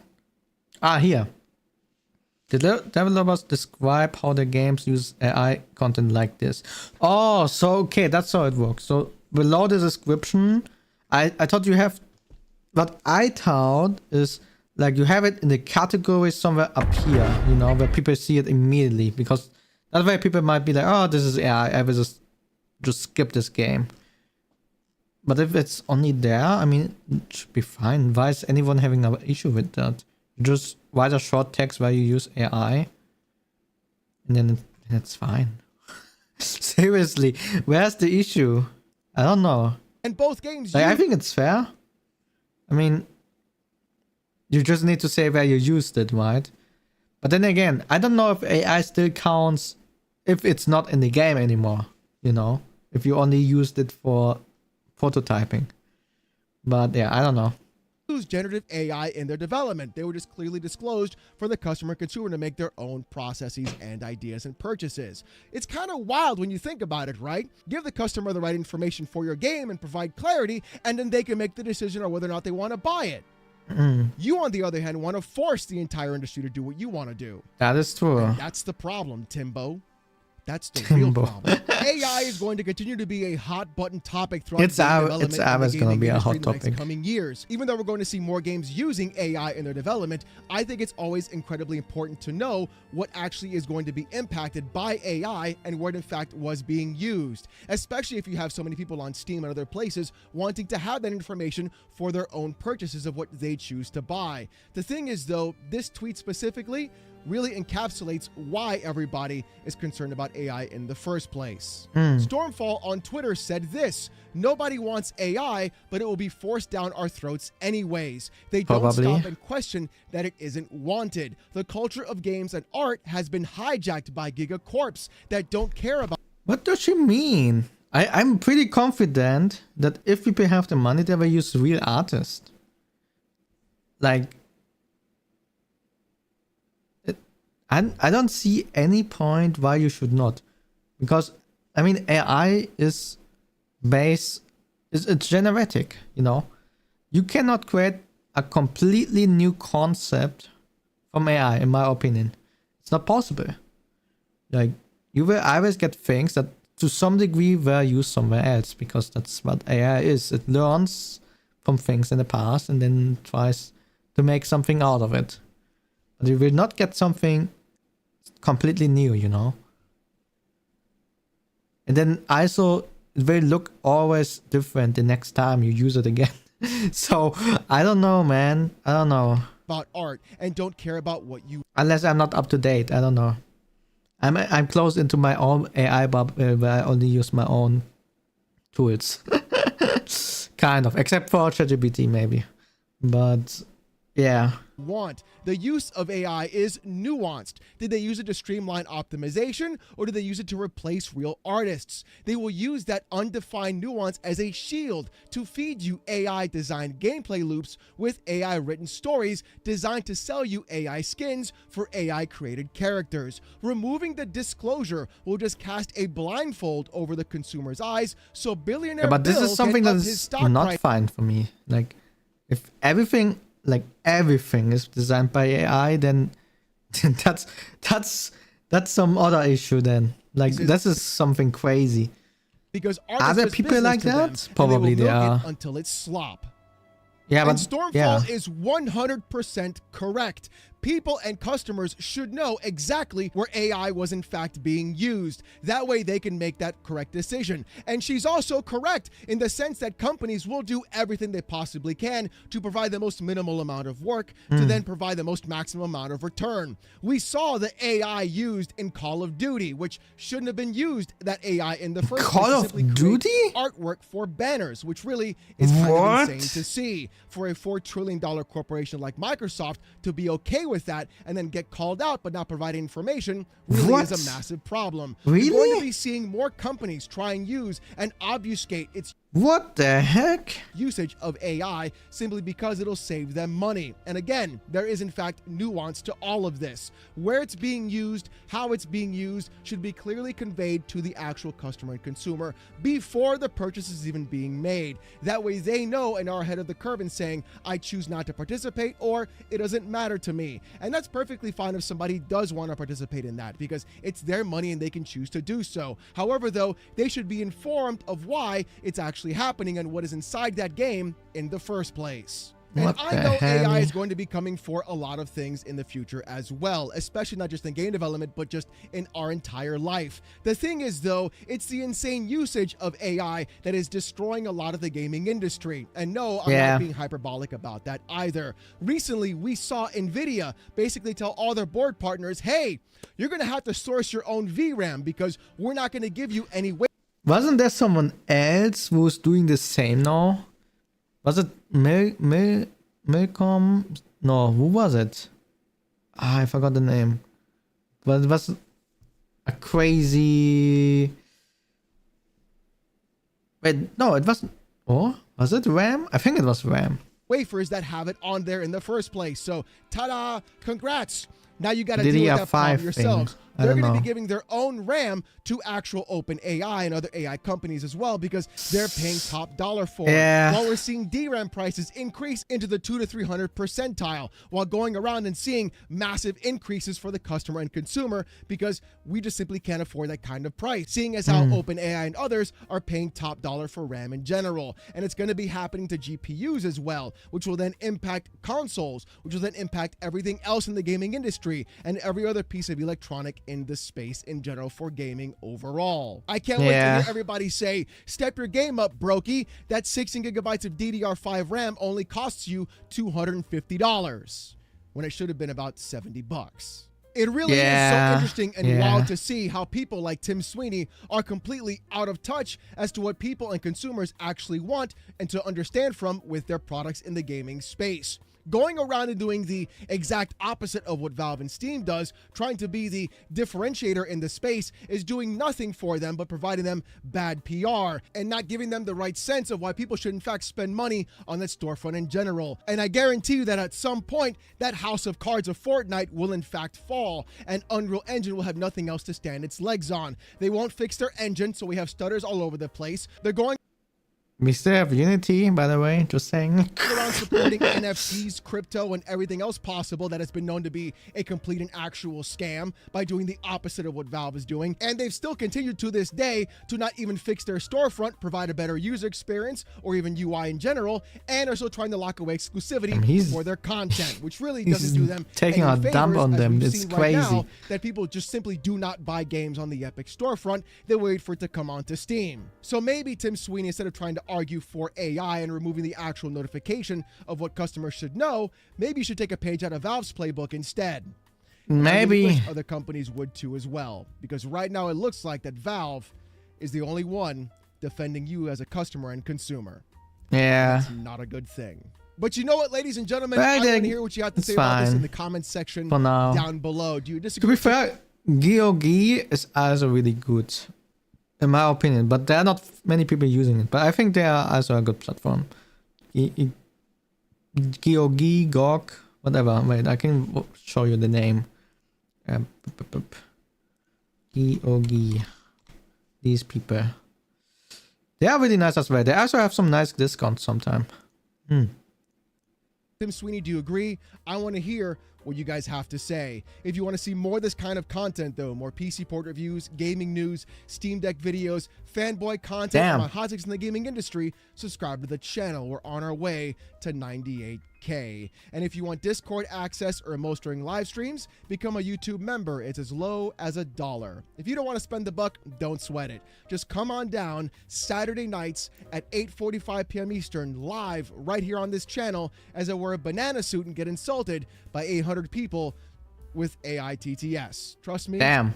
you don't want to miss it. With all that being said, though, thank you guys so much for watching. Hope you have a great one. This biggest scam just got worse. Oh no, not again. What is this? What the heck is this?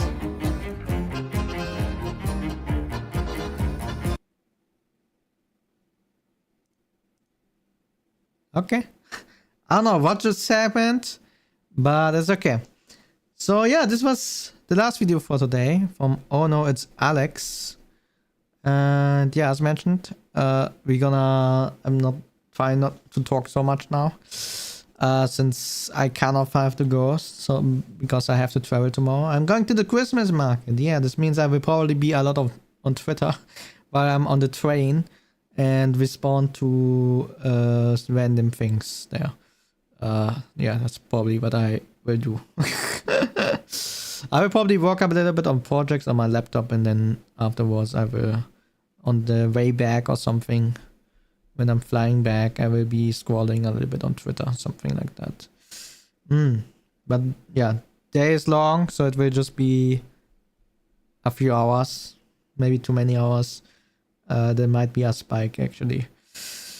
But yeah, if you wanna see Christmas markets or me traveling, commenting things, shit posting, feel free to check by. And yeah, that's it for today. It was a nice meme day. The next stream is on Sunday, when we will play Spice and Wolf in VR. I kind of figured out how the VR things work. I hope everything will work as intended on Sunday. And if not, then I don't even know what I will do. I to be honest, I don't want to play Euroswag again. At least not right now. I wanna have a little bit of a break there. And yeah, I don't know what we will do if it doesn't work. Maybe we do a Satsu stream and we will talk about things. I don't know. But yeah, that's it for today. Thanks for watching. And I see you again on Sunday or on the next meme day if you are only watching reactions. On Monday we are watching memes, or next week on Friday. Okay, that's it for today. Schedule is coming on Sunday evening as well. That's probably something I can do on the train as well. I can already make my schedule. Yeah. Okay. I'll see you. Bye bye.